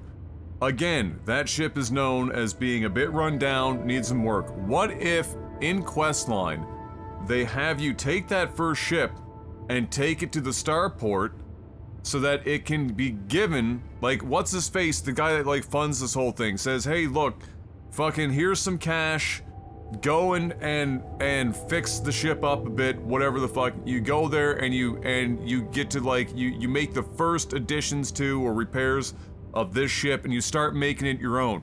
Then you know what happens? Then the ship is its own character, right? Because you get to keep ships in your would-be fleet, and then you learn how to do the shipbuilding by proxy through upgrading this ship, and then eventually maybe you make enough money and stuff where you actually have the resources. Now you're building from scratch your own ship. That's not even asking a lot. It's all shit that's already there. All you have to do is have like Winston fucking Meme Hill be like, hey, I have something to tell you when you have a minute. Hey, I have something to tell you if you have a minute. Hey, I have something to tell you, as they do. And then you talk to him and be like, hey, here's some fucking money. Why don't you go fix up the ship over at the starport? Hey, what's going on? Add a couple more tooltips. Done.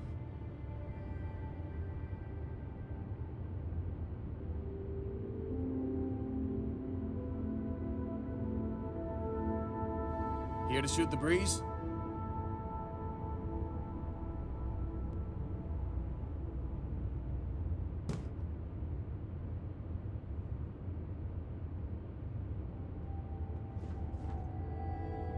Holy fuck. That's insane to me that they don't have a quest line that leads to that. That's so nutty. It's like, they've spent, the amount of time they spent for the chronically online people fucking watching every ounce of information come out for this game, that's where a not insignificant amount of their time was spent pushing this game, was like, look at all the dope shit you can do in building your own ship.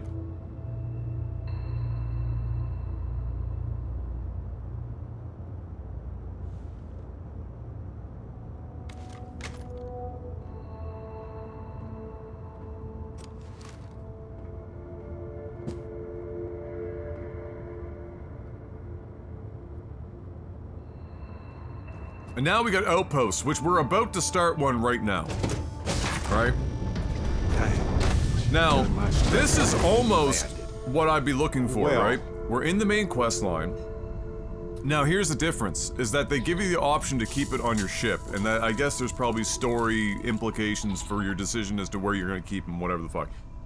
But let's say that there was no option and you had to build an outpost and you were trying to hide the shit in your outpost, and that's how you learn how to build an outpost. That makes fucking sense. That's good game design, right? So we're about to fuck off to go build our first outpost. And we're gonna apparently find out that there is essentially absolutely zero fucking, like, real solid in-game tutorial or tooltip guided situation. We're gonna find that out here to build this outpost.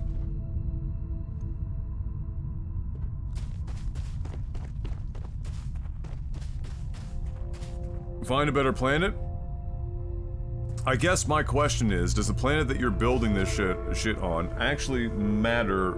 Do you need to worry about, like, having it?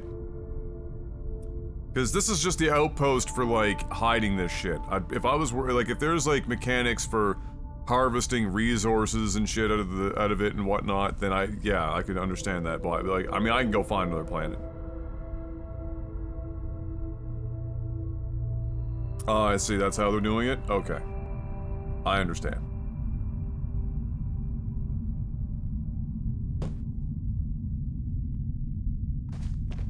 Sorry, Carl Sagan. It was not meant to be.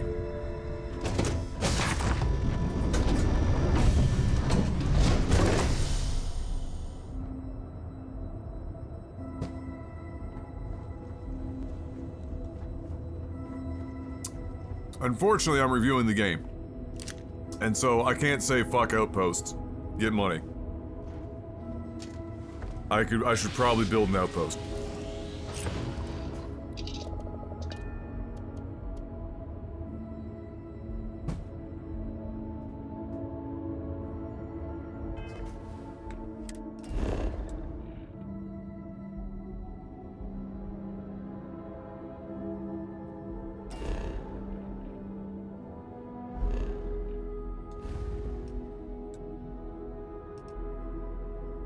Okay, so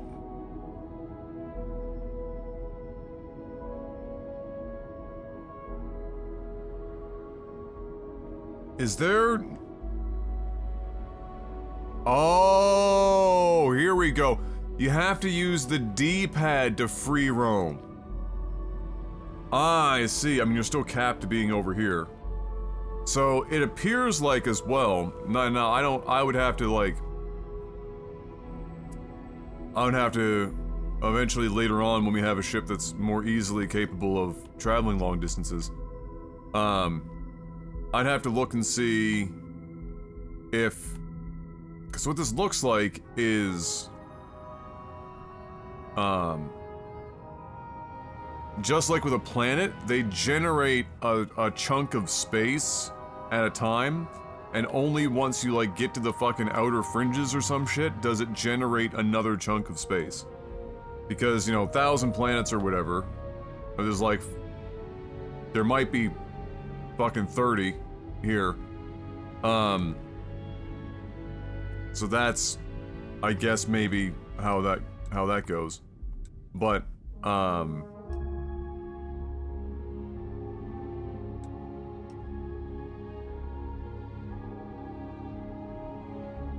oh, these are all the solar systems? So all of these solar systems, this is the entire game, and then all the planets that are within the game are within these solar systems.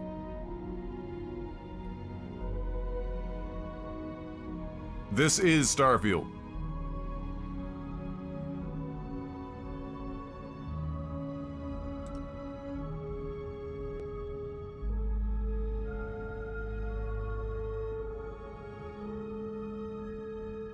Sometimes one dot represents two systems. Interesting.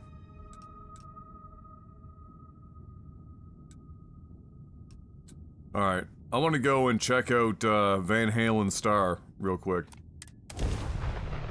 Shield up and fire! Are we doing this? Place, wrong. The bandit! Bandit! Yeah, right. Scanning. Spin up the drive! We're leaving. Sorry. Faster! Please, don't kill me! Thank you. Mantis? What's a mantis? Those guys showed up, saw it was the Mantis ship, and said, nah. Pass. I thought we were dead, but those spacers were terrified. I can't believe it. We were saved by the mantis. Everybody keeps going on about this I'm the Batman.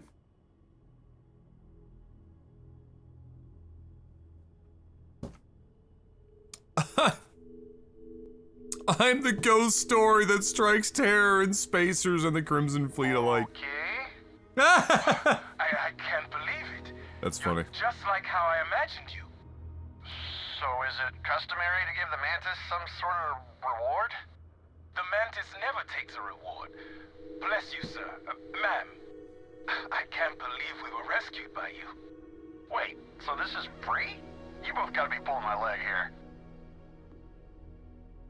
Free 99.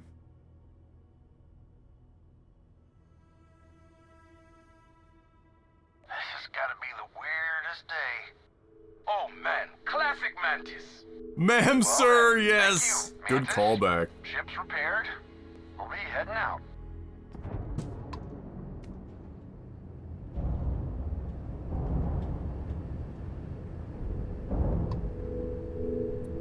Van Halen 1?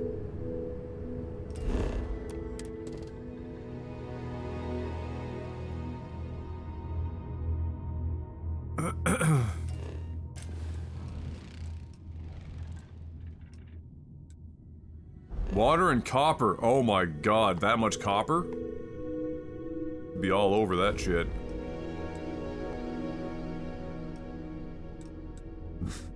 Extreme!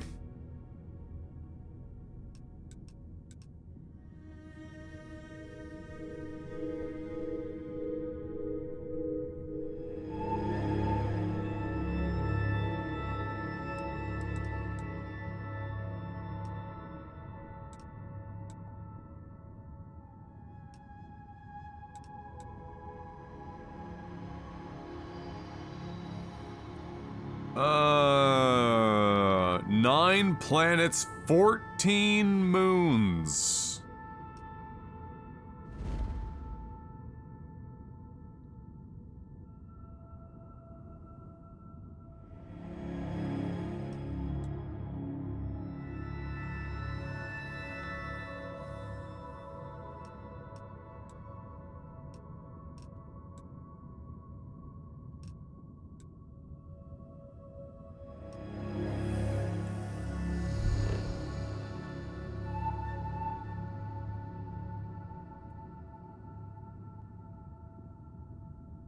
Inferno temperature. Seems fun.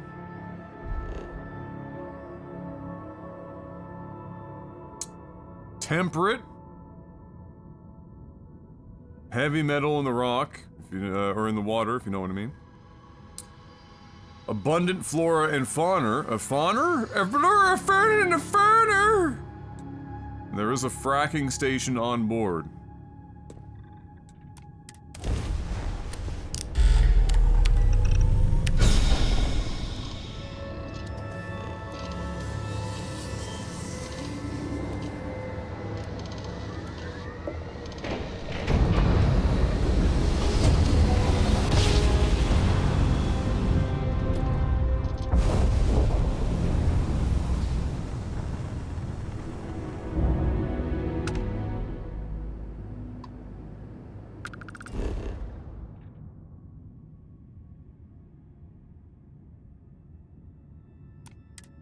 What do we got here? Argon, water, and uranium?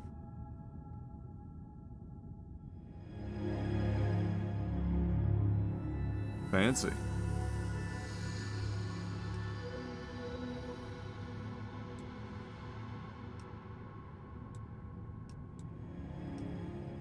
That's a lot of argon.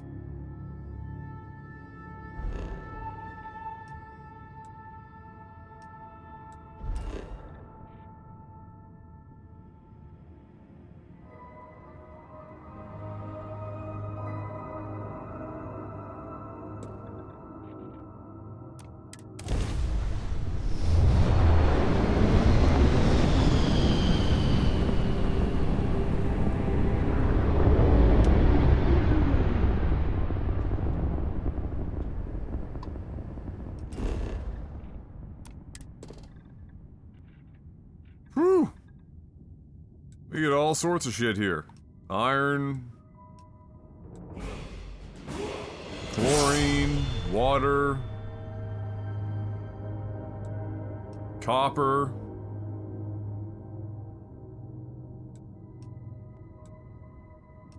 Nickel.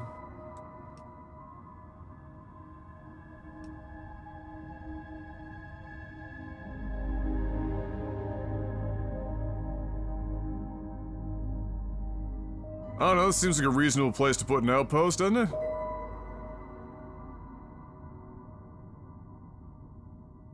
I don't see why not. Unless you desperately need, like, an unholy amount of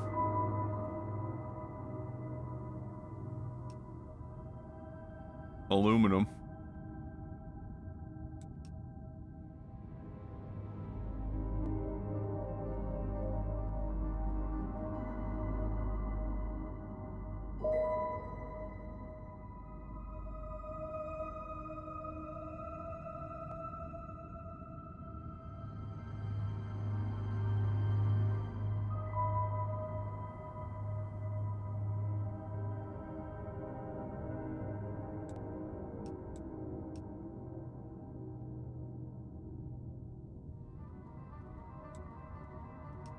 Let's see.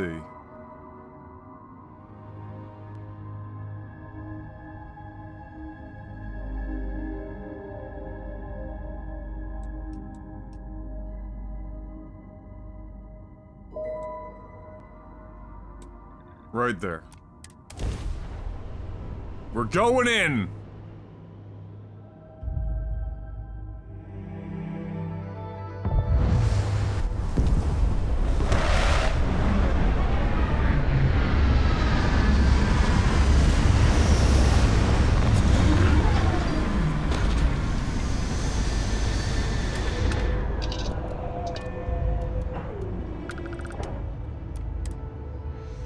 Fragility and tenacity of life on any planet is truly astounding. Thank you for your input, Barrett. I mean, at any moment, a calamity could happen. But consider the countless near-extinction events already escaped. My man doesn't care Marvelous, about the isn't rain. it? Oh, lightning. Woo!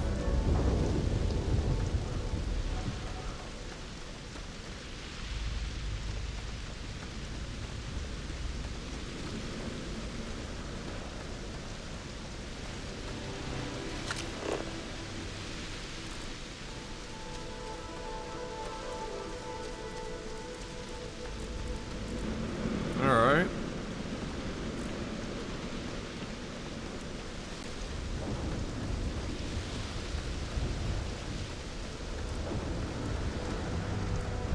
Shall we?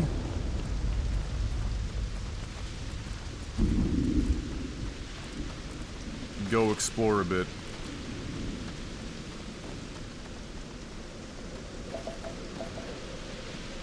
Alright, we got some cobalt here.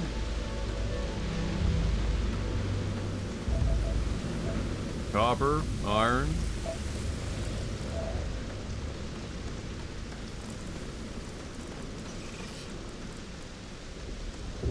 A space roach filterer.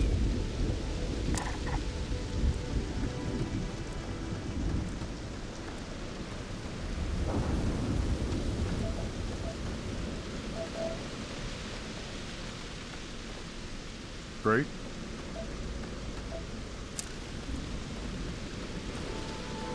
"32 degrees outside."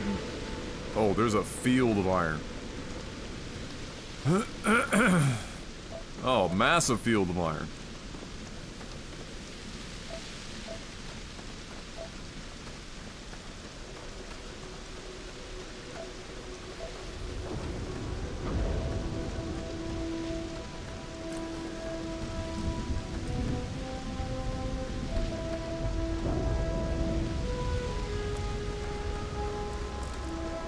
And then whatever the shit's going on over here.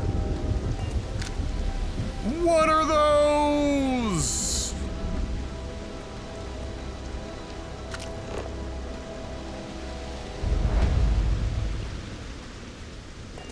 An unexplored ecological feature.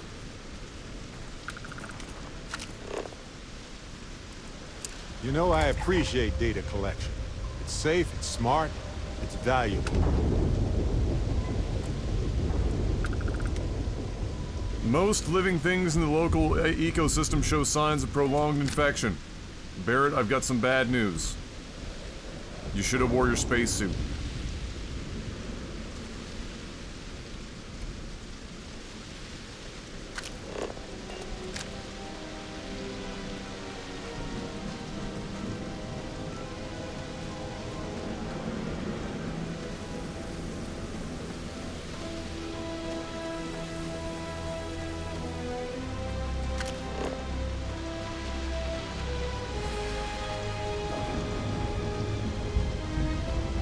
Alright, so this is a pretty enormous field of iron.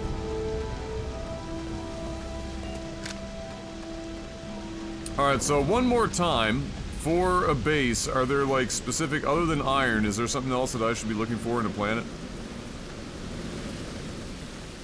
Like, is there something that's gonna, like, if I build here, am I just gonna be like cucked and have to go like collect my resources from elsewhere and like haul them back here?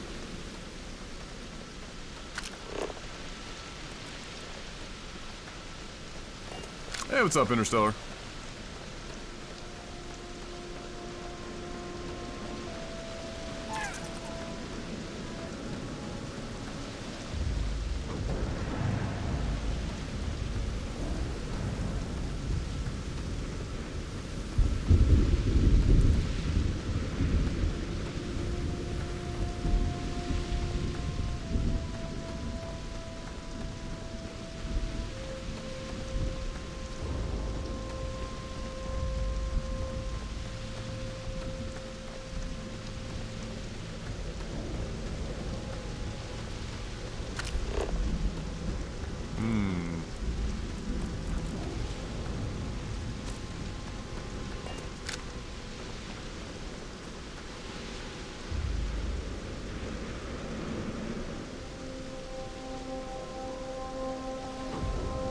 A freaking windmill?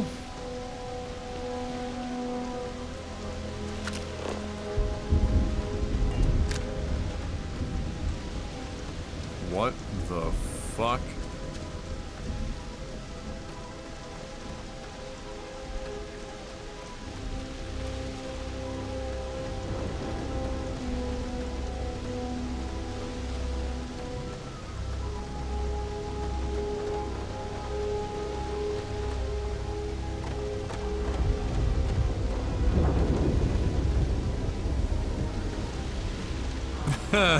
Director.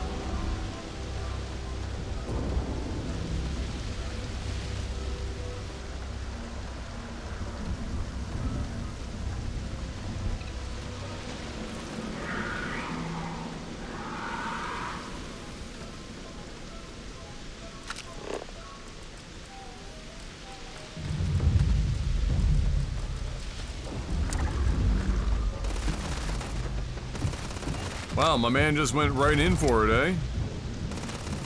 I didn't even shoot. Barrett just said, I see him. Just keep going!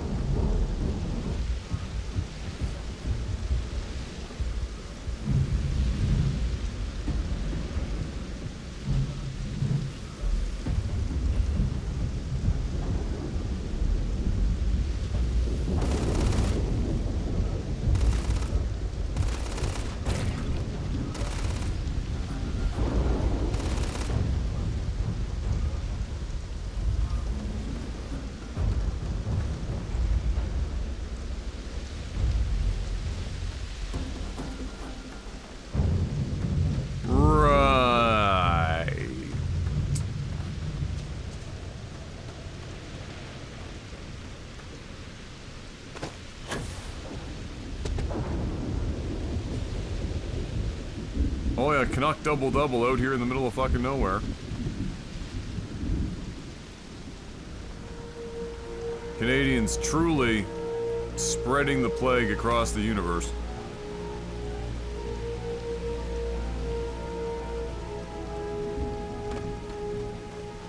A Canuck double-double. Whoever one of the artists or whatever that were doing the food items in the game was clearly Canadian, because there is a bucket of Canadian-specific food in the game.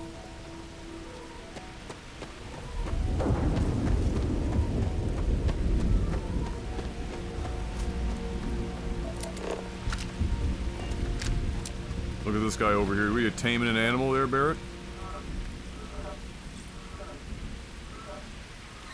Having a conversation?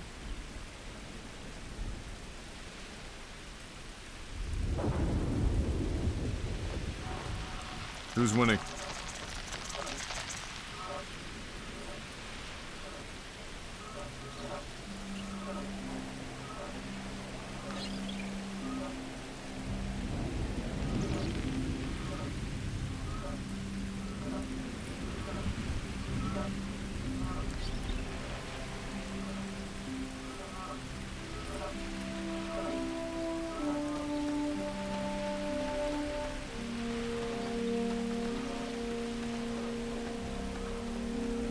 A triple, hot damn, Mark. I think I've told the story actually a million times now. But the worst order I've ever seen was at the Timmy's I went to in high school for lunch. They only had one chair to sit inside because it was predominantly a drive-through Timmy's. They just had one chair, or one table, 2 seats. And you were like 3 feet from the drive-thru, so you could hear every order coming through. And the guy drove through and ordered a small, or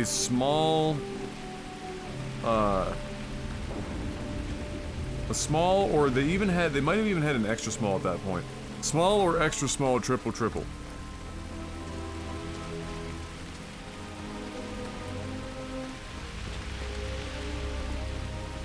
Which, if you're not Canadian and perhaps you're unaware, I think Barrett's still talking to that alien, by the way. If you're not Canadian and you're not aware of what that equates to,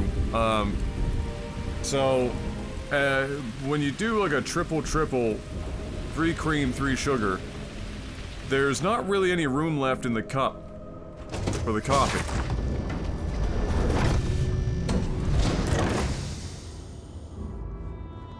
Hey, how's it going? You look well.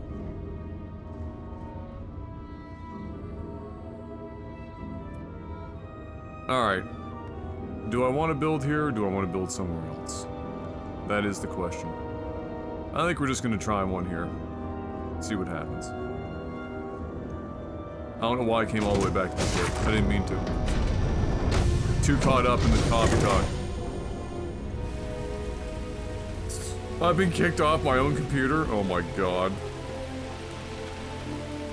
This mofo is playing Honkai Star Rail and watching football on his phone and half-ass modding. Fox, what are you doing?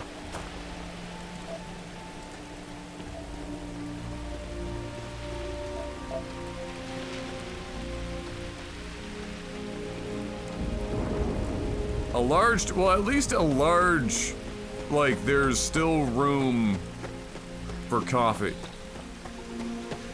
Like, that's, you know.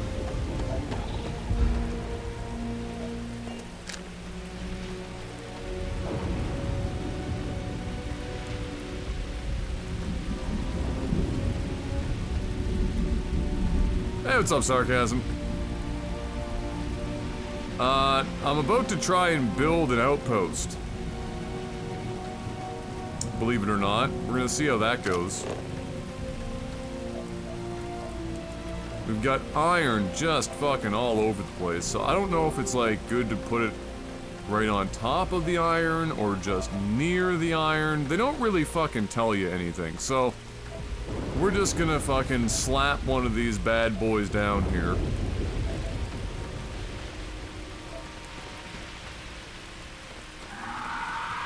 So, apparently I press X here to start the outpost. We place a beacon. A Kevin Bacon. We'll delete a tree if you want to go there. Okay, so trees don't matter.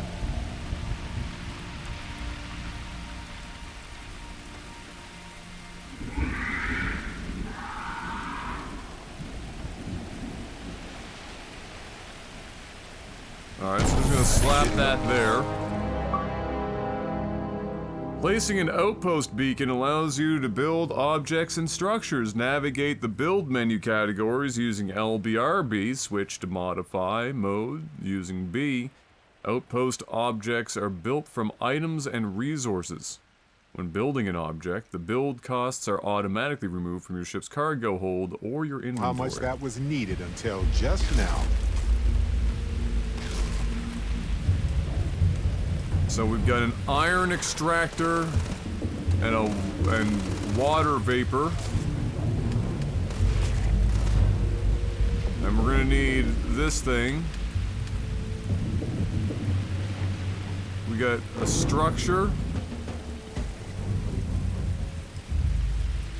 We got a 4-wall habitat, a hydroponic habitation, a science habitation,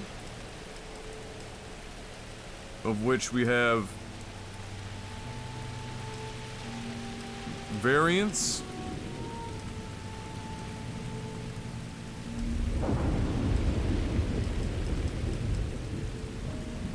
An outpost airlock.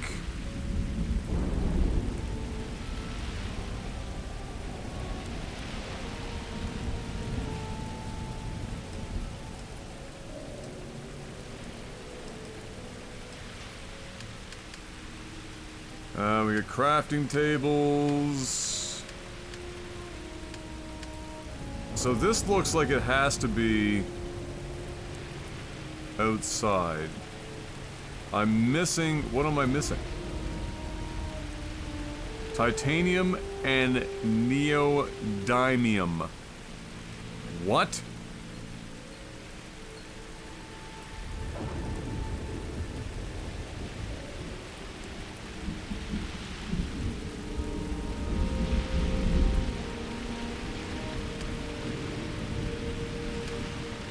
Alright, we'll worry about that later.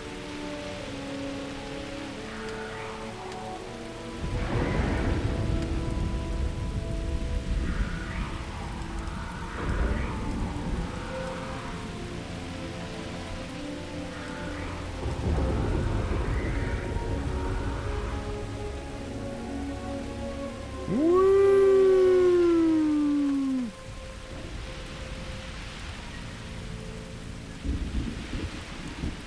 So we got lead. Oh, aluminum seems to be the primary. Lead and aluminum seems to be the primary building compounds.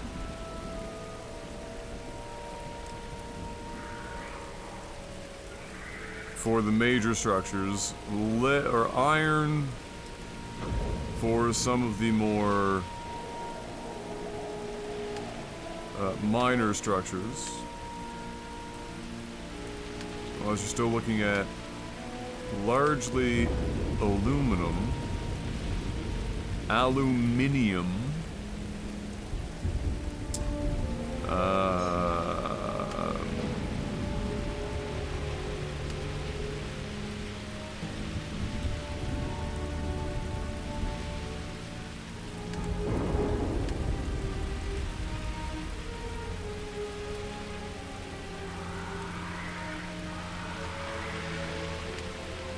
that alien over there is sounding like a fucking hydralisk or some shit. Oh, no, a mutalisk from StarCraft.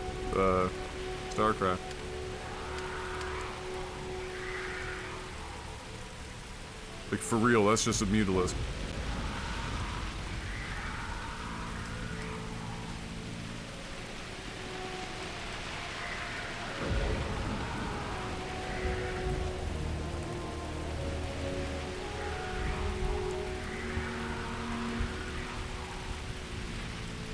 I've already made a recording. I know it's getting audio because I can see the meters in OBS. So it should be fine.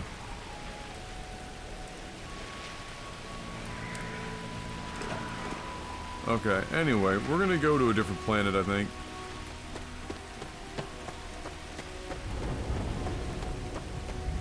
Yeah, I've made a couple of recordings. should be fine. I can already tell, just based on how many different materials and stuff are required to make various parts of these, and then like what the actual process is like for acquiring many of these materials, that I'm not gonna have any fucking interest in this shit whatsoever.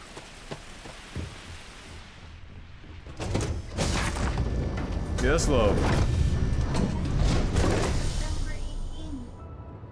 It's been in the freezer, love. That's not how food works when you freeze it.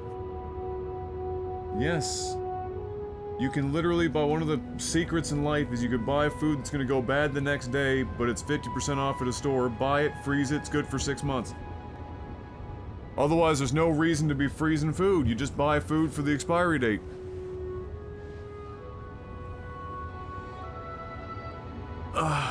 There's some guy out there that spent over 30,000 resources to make the floor of his outpost. All that work to make it look like he's playing Satisfactory when he could have spent 30 bucks to actually go play the game. Do you need me for something?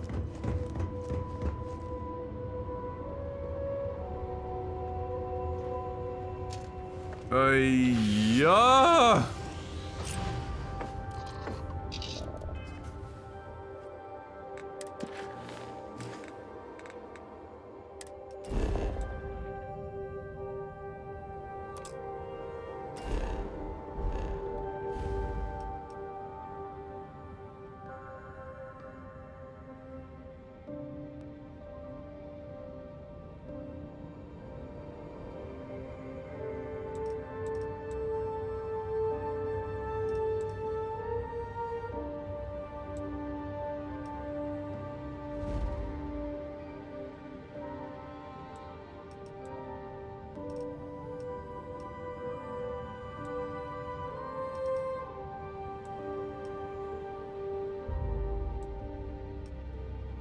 Unfortunately, Earth is super dead.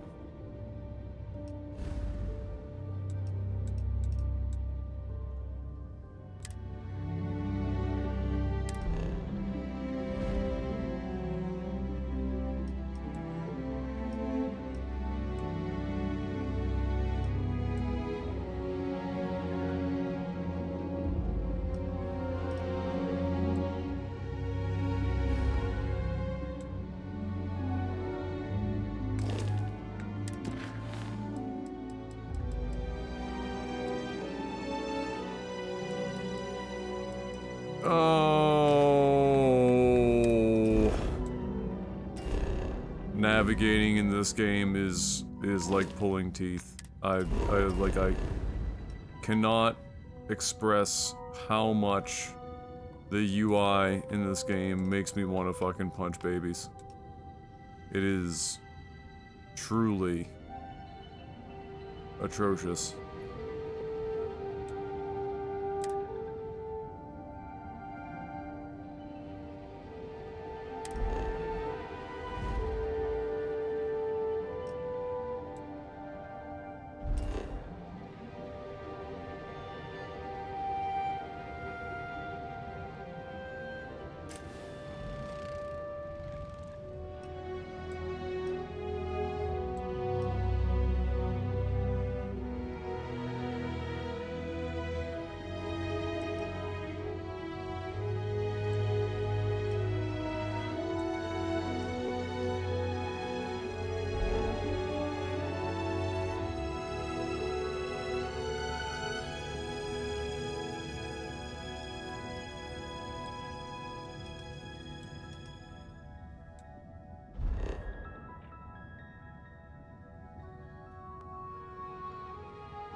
Good old uranium and a bucket of lead.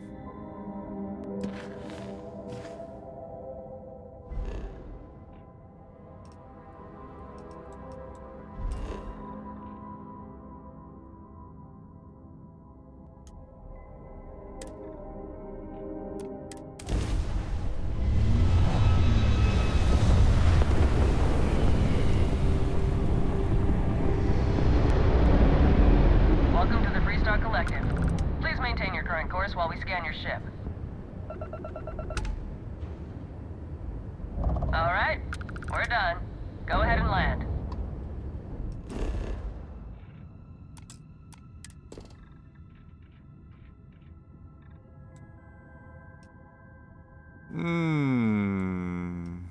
Aluminum. Nickel. Argon.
We used to wonder if life was unique to our world. Not only is it not, but it seems to take every opportunity to emerge.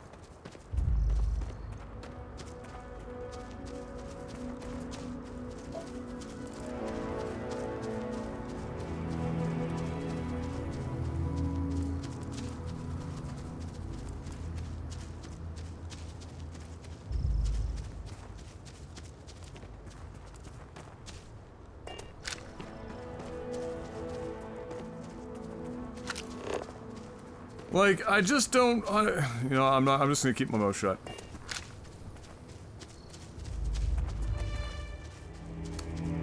Just gonna...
Standing next to explosive barrels. My specialty. This is gonna be fun.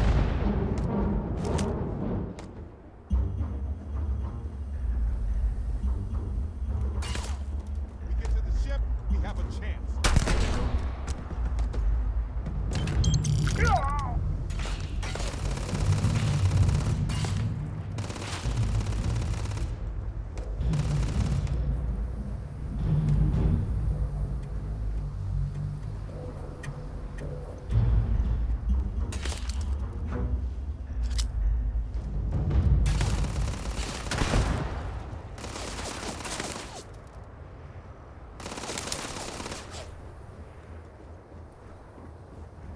Sorry, I don't think so. Oh, good. My turn. I can't see!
Uh...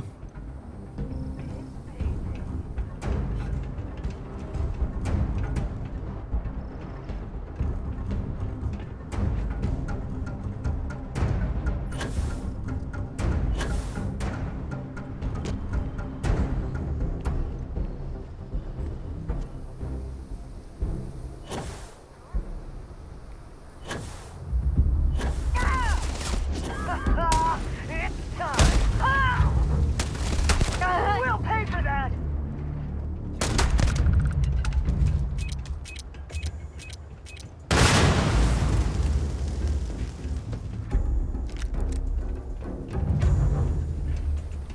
Oh my god, I'm encumbered already.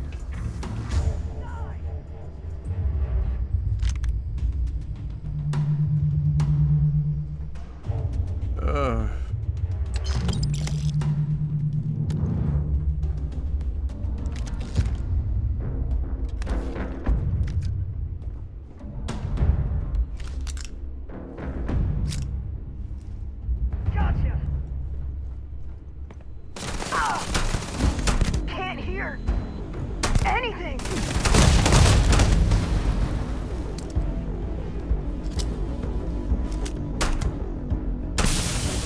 Ha-ha! You're not taking me out!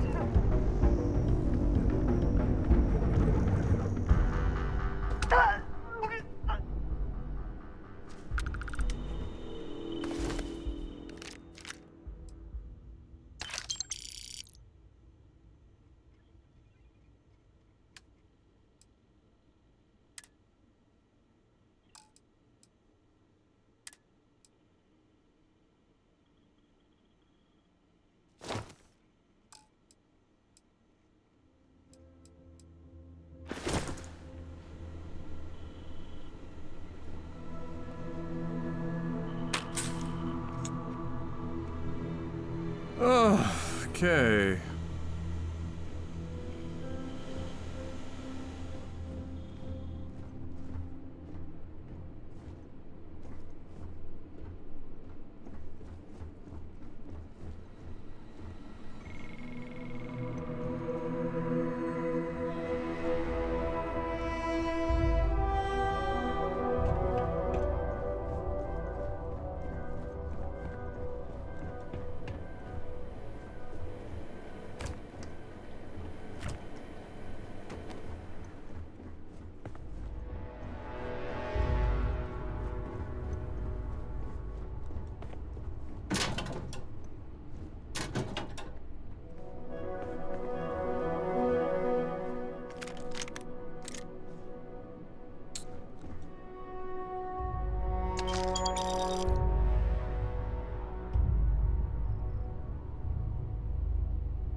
Oh boy.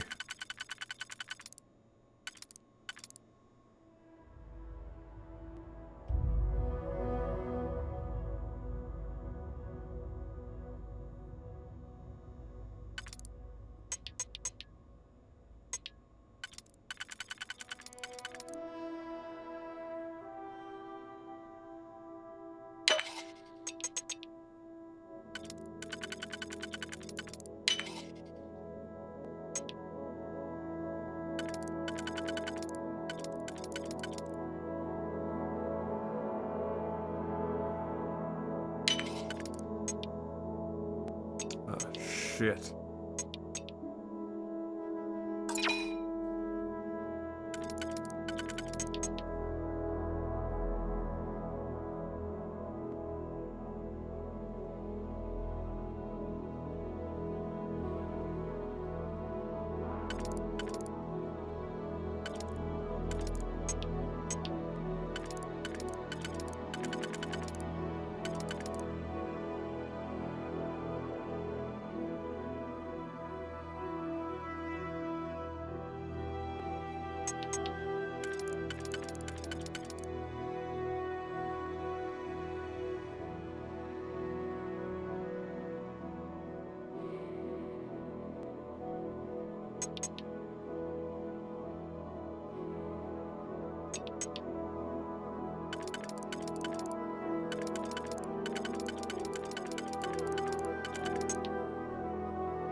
Do I even have an out here? Hey, what up, Babs?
I don't think I even have it out here.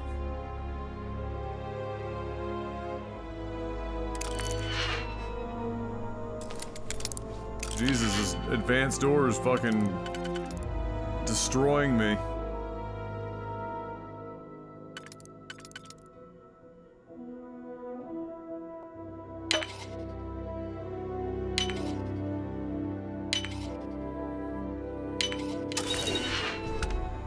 Great.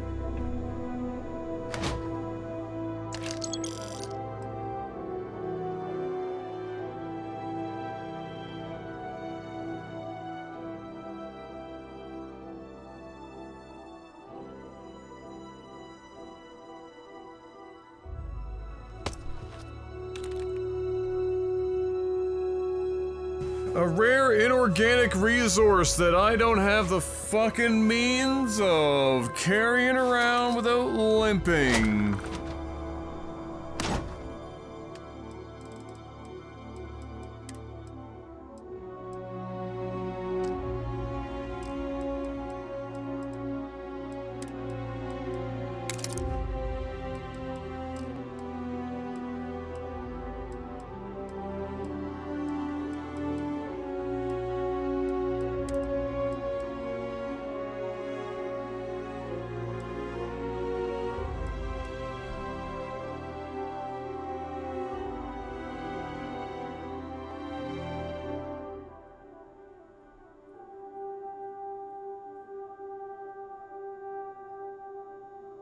Crazy. Oh, there's a machine gun, clearly.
Am I just at weight? Looks like it.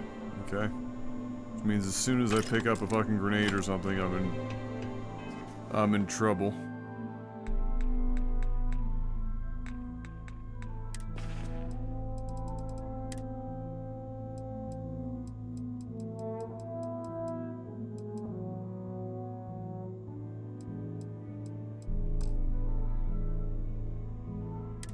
Like, I must have a shitload of stuff just worth this nonsense in here.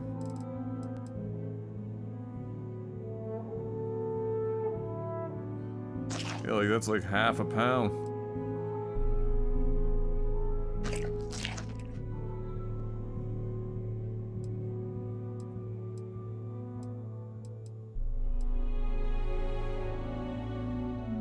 Half a pound of meatloaf. I'm not intentionally trying to even hoard stuff. That's the crazy shit. I'm trying to stick to some pretty specific stuff.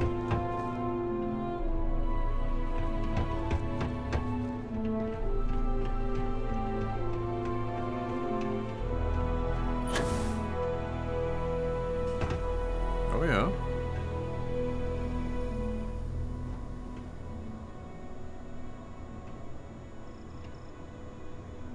The shit was going on up here. Fight Club?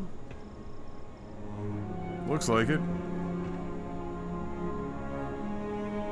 Yep, round 3. Alright, first rule of Fight Club.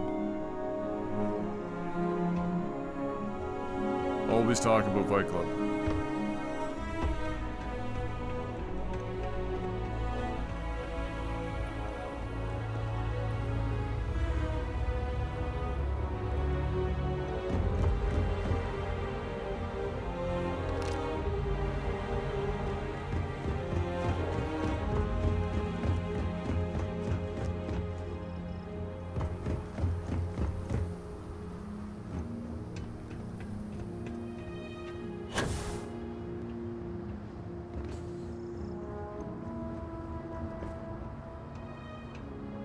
This place ain't for the likes of you. One over here! Ah!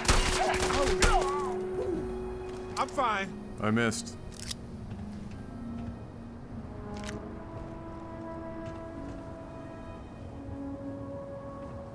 Moonshine pot?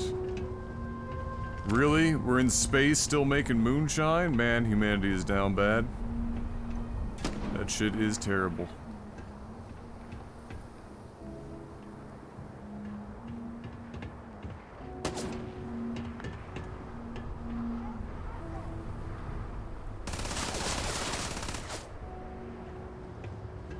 Who the shit is shooting at us?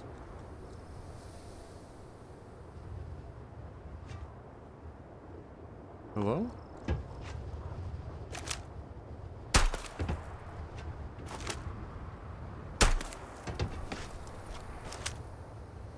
Hey! I'm waiting here. Oh. Dude, way over there? The fuck?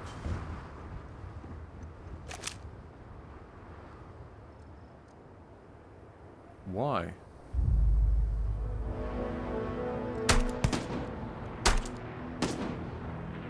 You aren't ready for this, but I am.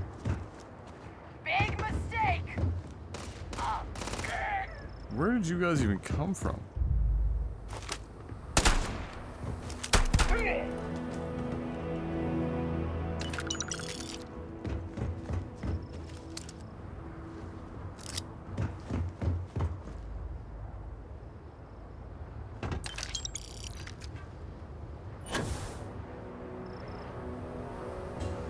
Alright, I really gotta go and, like, I gotta find a place to fucking build this shit. Well, actually, I can't even do that, because I don't even have the material.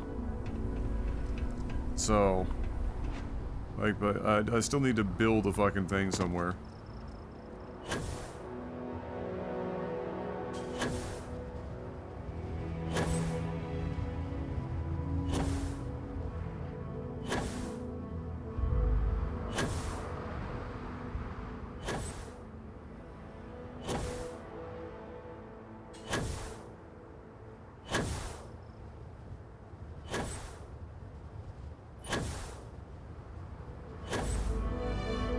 God, this game is fucking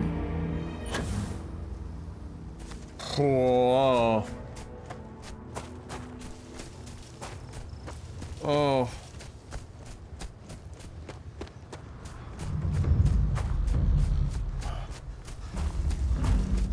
Huh.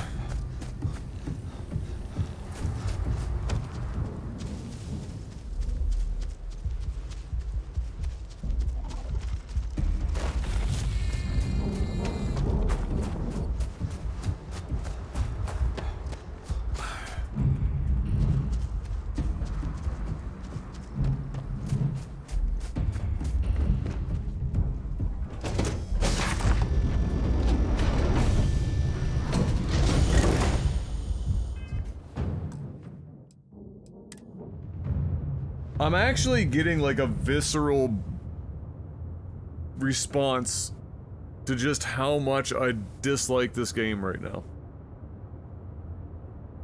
It's just a mixture of like,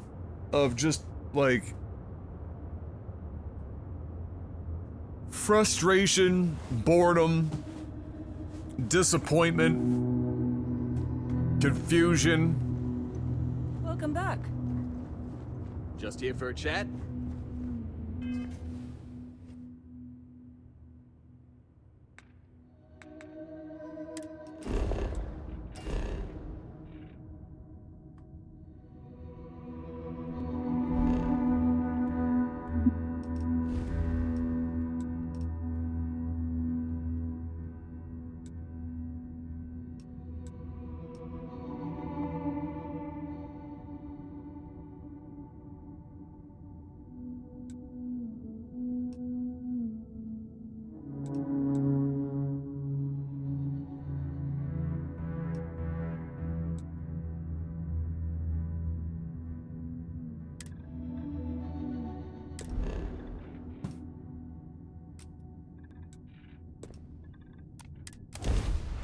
The artifacts are not yours.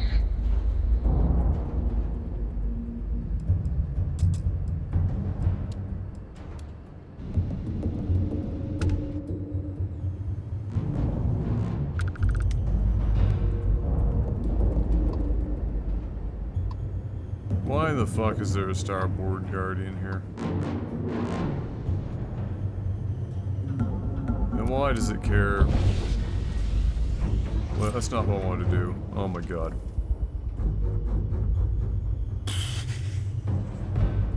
So watching that cutscene every time makes me know if I can kill somebody. Alright.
Wow.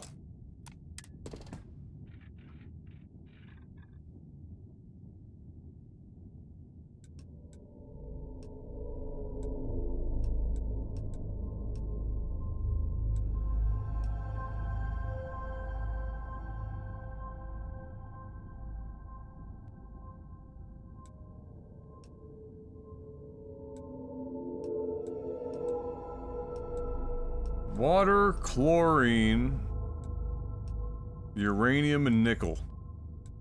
And lead.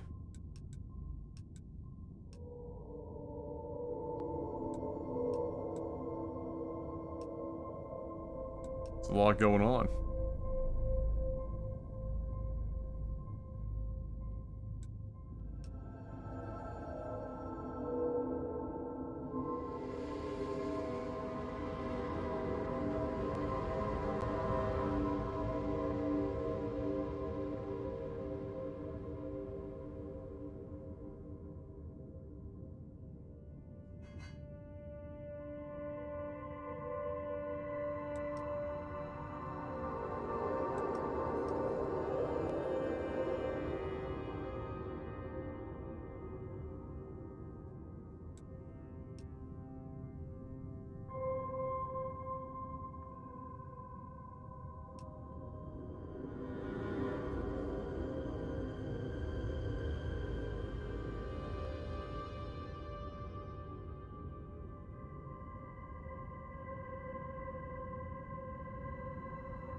That's an interesting shape of thing. The world's smallest patch of chlorine. We're going. Ay, ay, ay, ay, ay. Oh!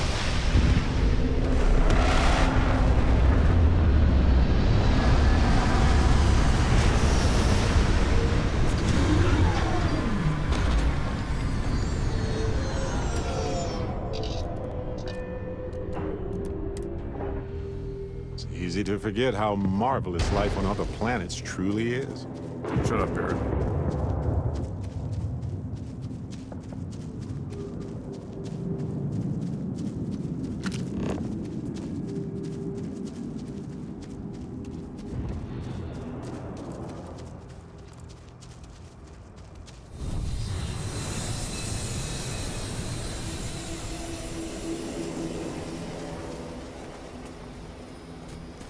I want to go to that ship.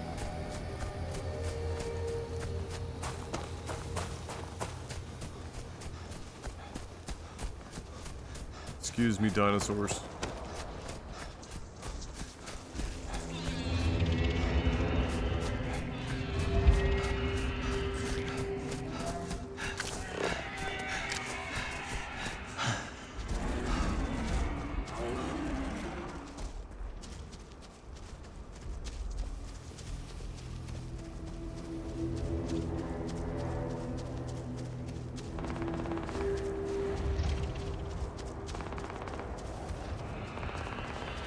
Oh shit, man, Beardfish, this is a long time. How you doing, buddy? On a scale of 1 to 10, how would you rate Starfield? I am going to be reviewing it for Critical Hit. So you will have a full review, but I can tell you right now in shorter terms, that Starfield is the video game equivalent of paint by numbers. Not only that, the numbers are more or less all the same number, and some sort of weird modular homogeneous combination of Bethesda fuckery that manages to also ignore much of its best design philosophies in its attempt to leave having the game happen on a singular landmass and of course take it into interplanetary space. It is the video game equivalent of a yawn in which you can't seem to get quite to the end of it. So you keep trying to force the yawn, but you never actually get to the satisfying conclusion. You're just left yawning a lot.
Not what I wanted to do.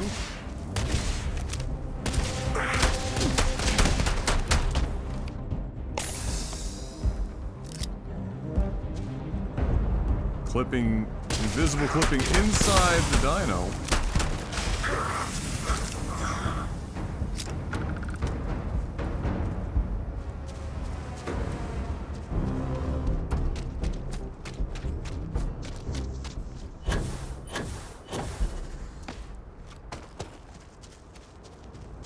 I'm getting No Man's Sky's, Sky vibes from watching this. I guess, yeah.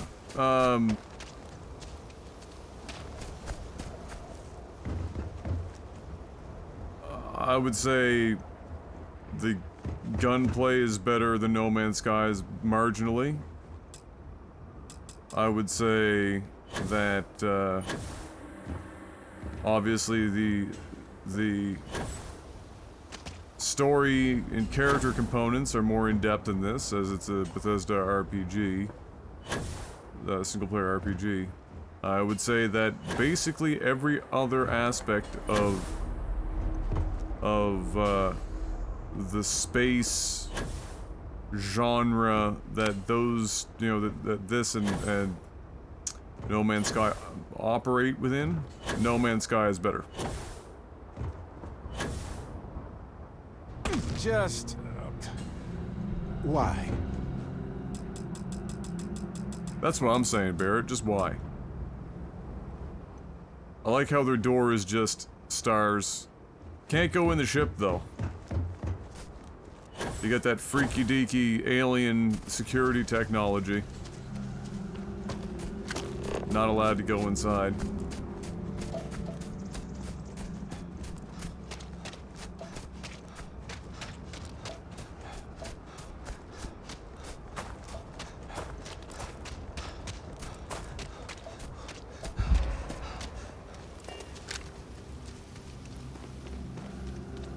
I've been trying to figure out where to put my, like, my first base.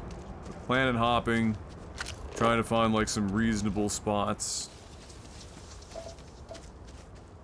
You know, that might be, useful. Cobalt. Some other bullshit. We got water. Got some titanium and lead here.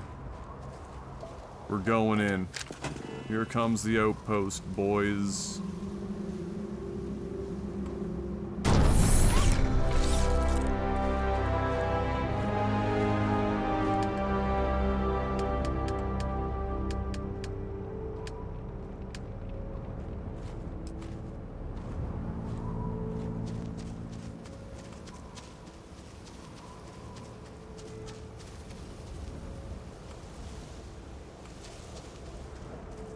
Gotta get that resource vein in, that veiny, throbbing vein.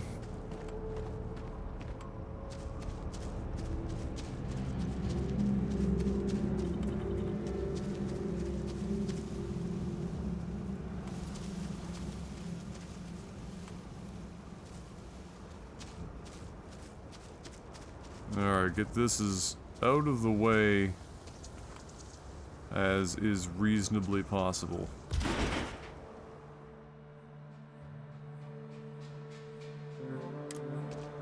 Then we gotta go into power. We're gonna want to slap some solar out here.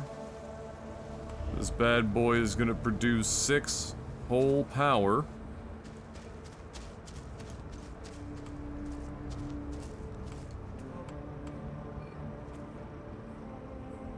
We're gonna slap him over here. I've powered my first object. Congratulations. We did it. Spectacular. Now, what we're gonna want is we're gonna want some storage.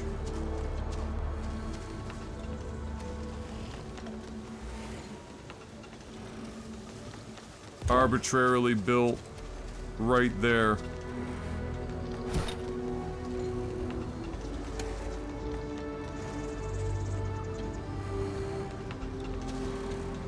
Not allowed in that specific container. My bad. We need... I don't know, is it a gas? Is it a fucking liquid? I have no idea what we're... Well, it must be a liquid given the extractor, so... We done fucked up. We need a liquid beam. Unfortunately, we only have 1 out of 5 nickel. What a shame.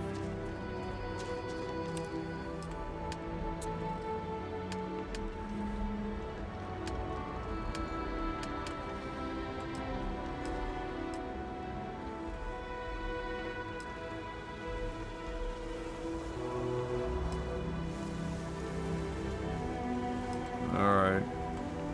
Got that round habitat, got that science habitat.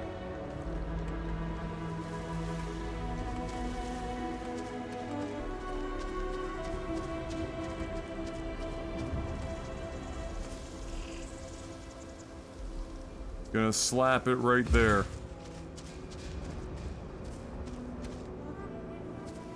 No, we're not. Let's try that again.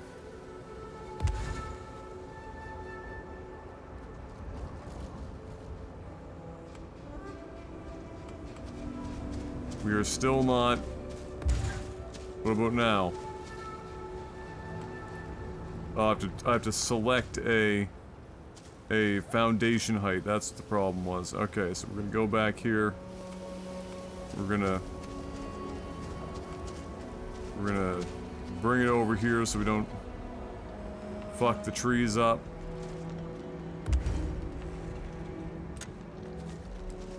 Great, look at that. Incredible. Now, from here, what you're gonna want to do is you're gonna want to season it with an outpost airlock. Now you got yourself an entrance. Just like that.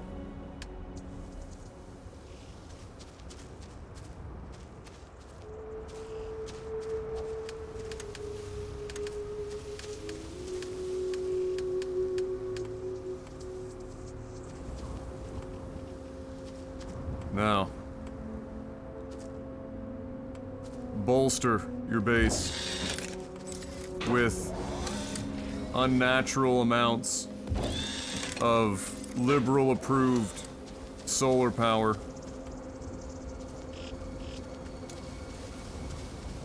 that looks like the beginning of a Super Mario level, so that when you decide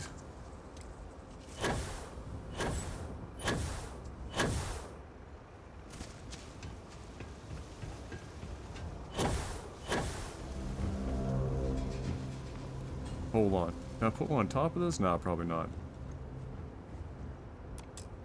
So when you decide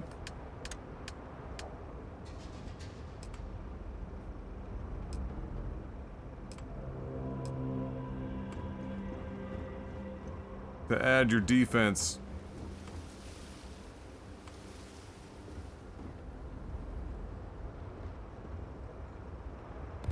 you'll be ready.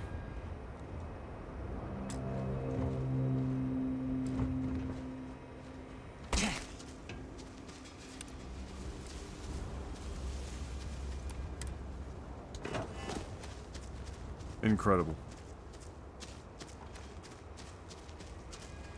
The future is now.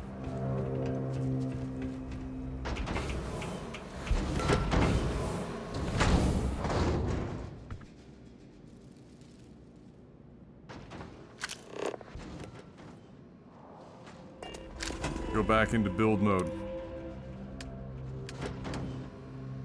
Get yourself some furniture.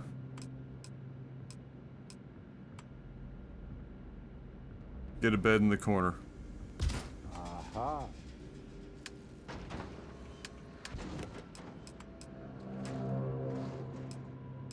Maybe a nice rug that, for whatever reason, cannot go underneath the bed. Get yourself a nice little entry rug. Amazing.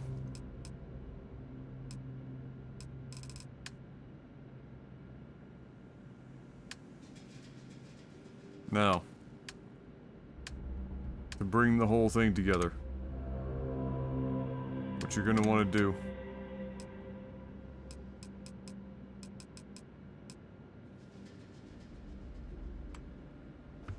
is you're gonna want to add the ability to craft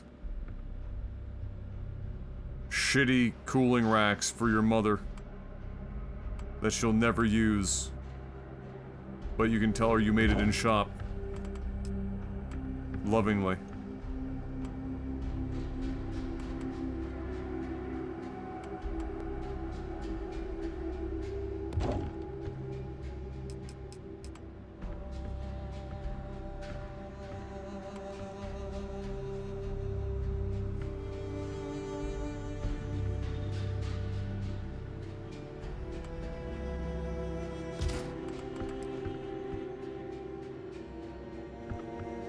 Incredible.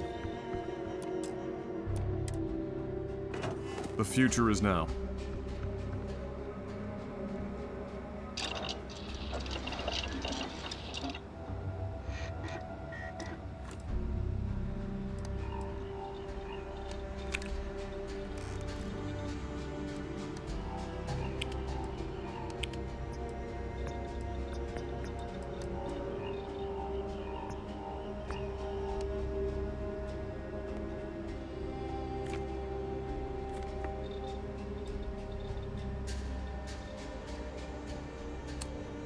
Lovely stuff.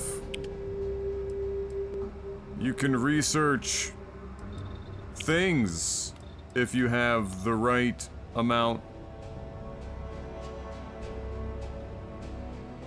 of shit. Which again, they don't really tell you how any of this works, but the assumption would be Outpost Engineering Rank 1, you're gonna bring people here, assign them to increase your shit so that you can research things.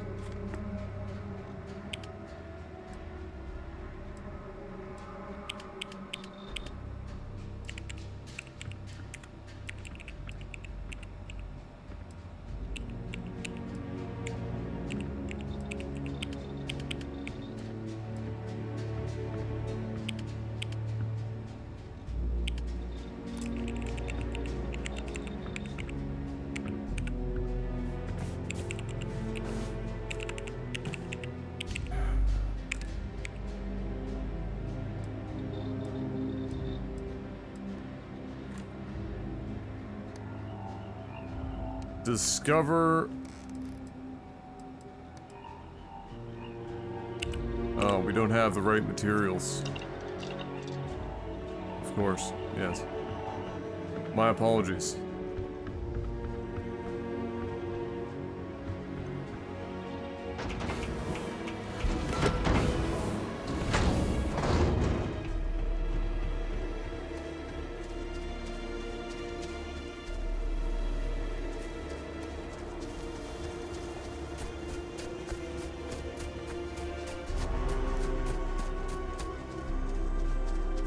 Oh my god.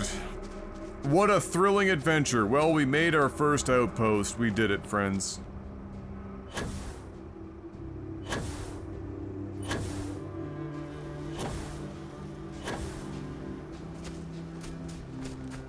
Yeah, I think Mom has the cooling rack I made in shop hanging up on a wall in the basement, in the unfinished storage room, where it belongs, second only to the garbage can.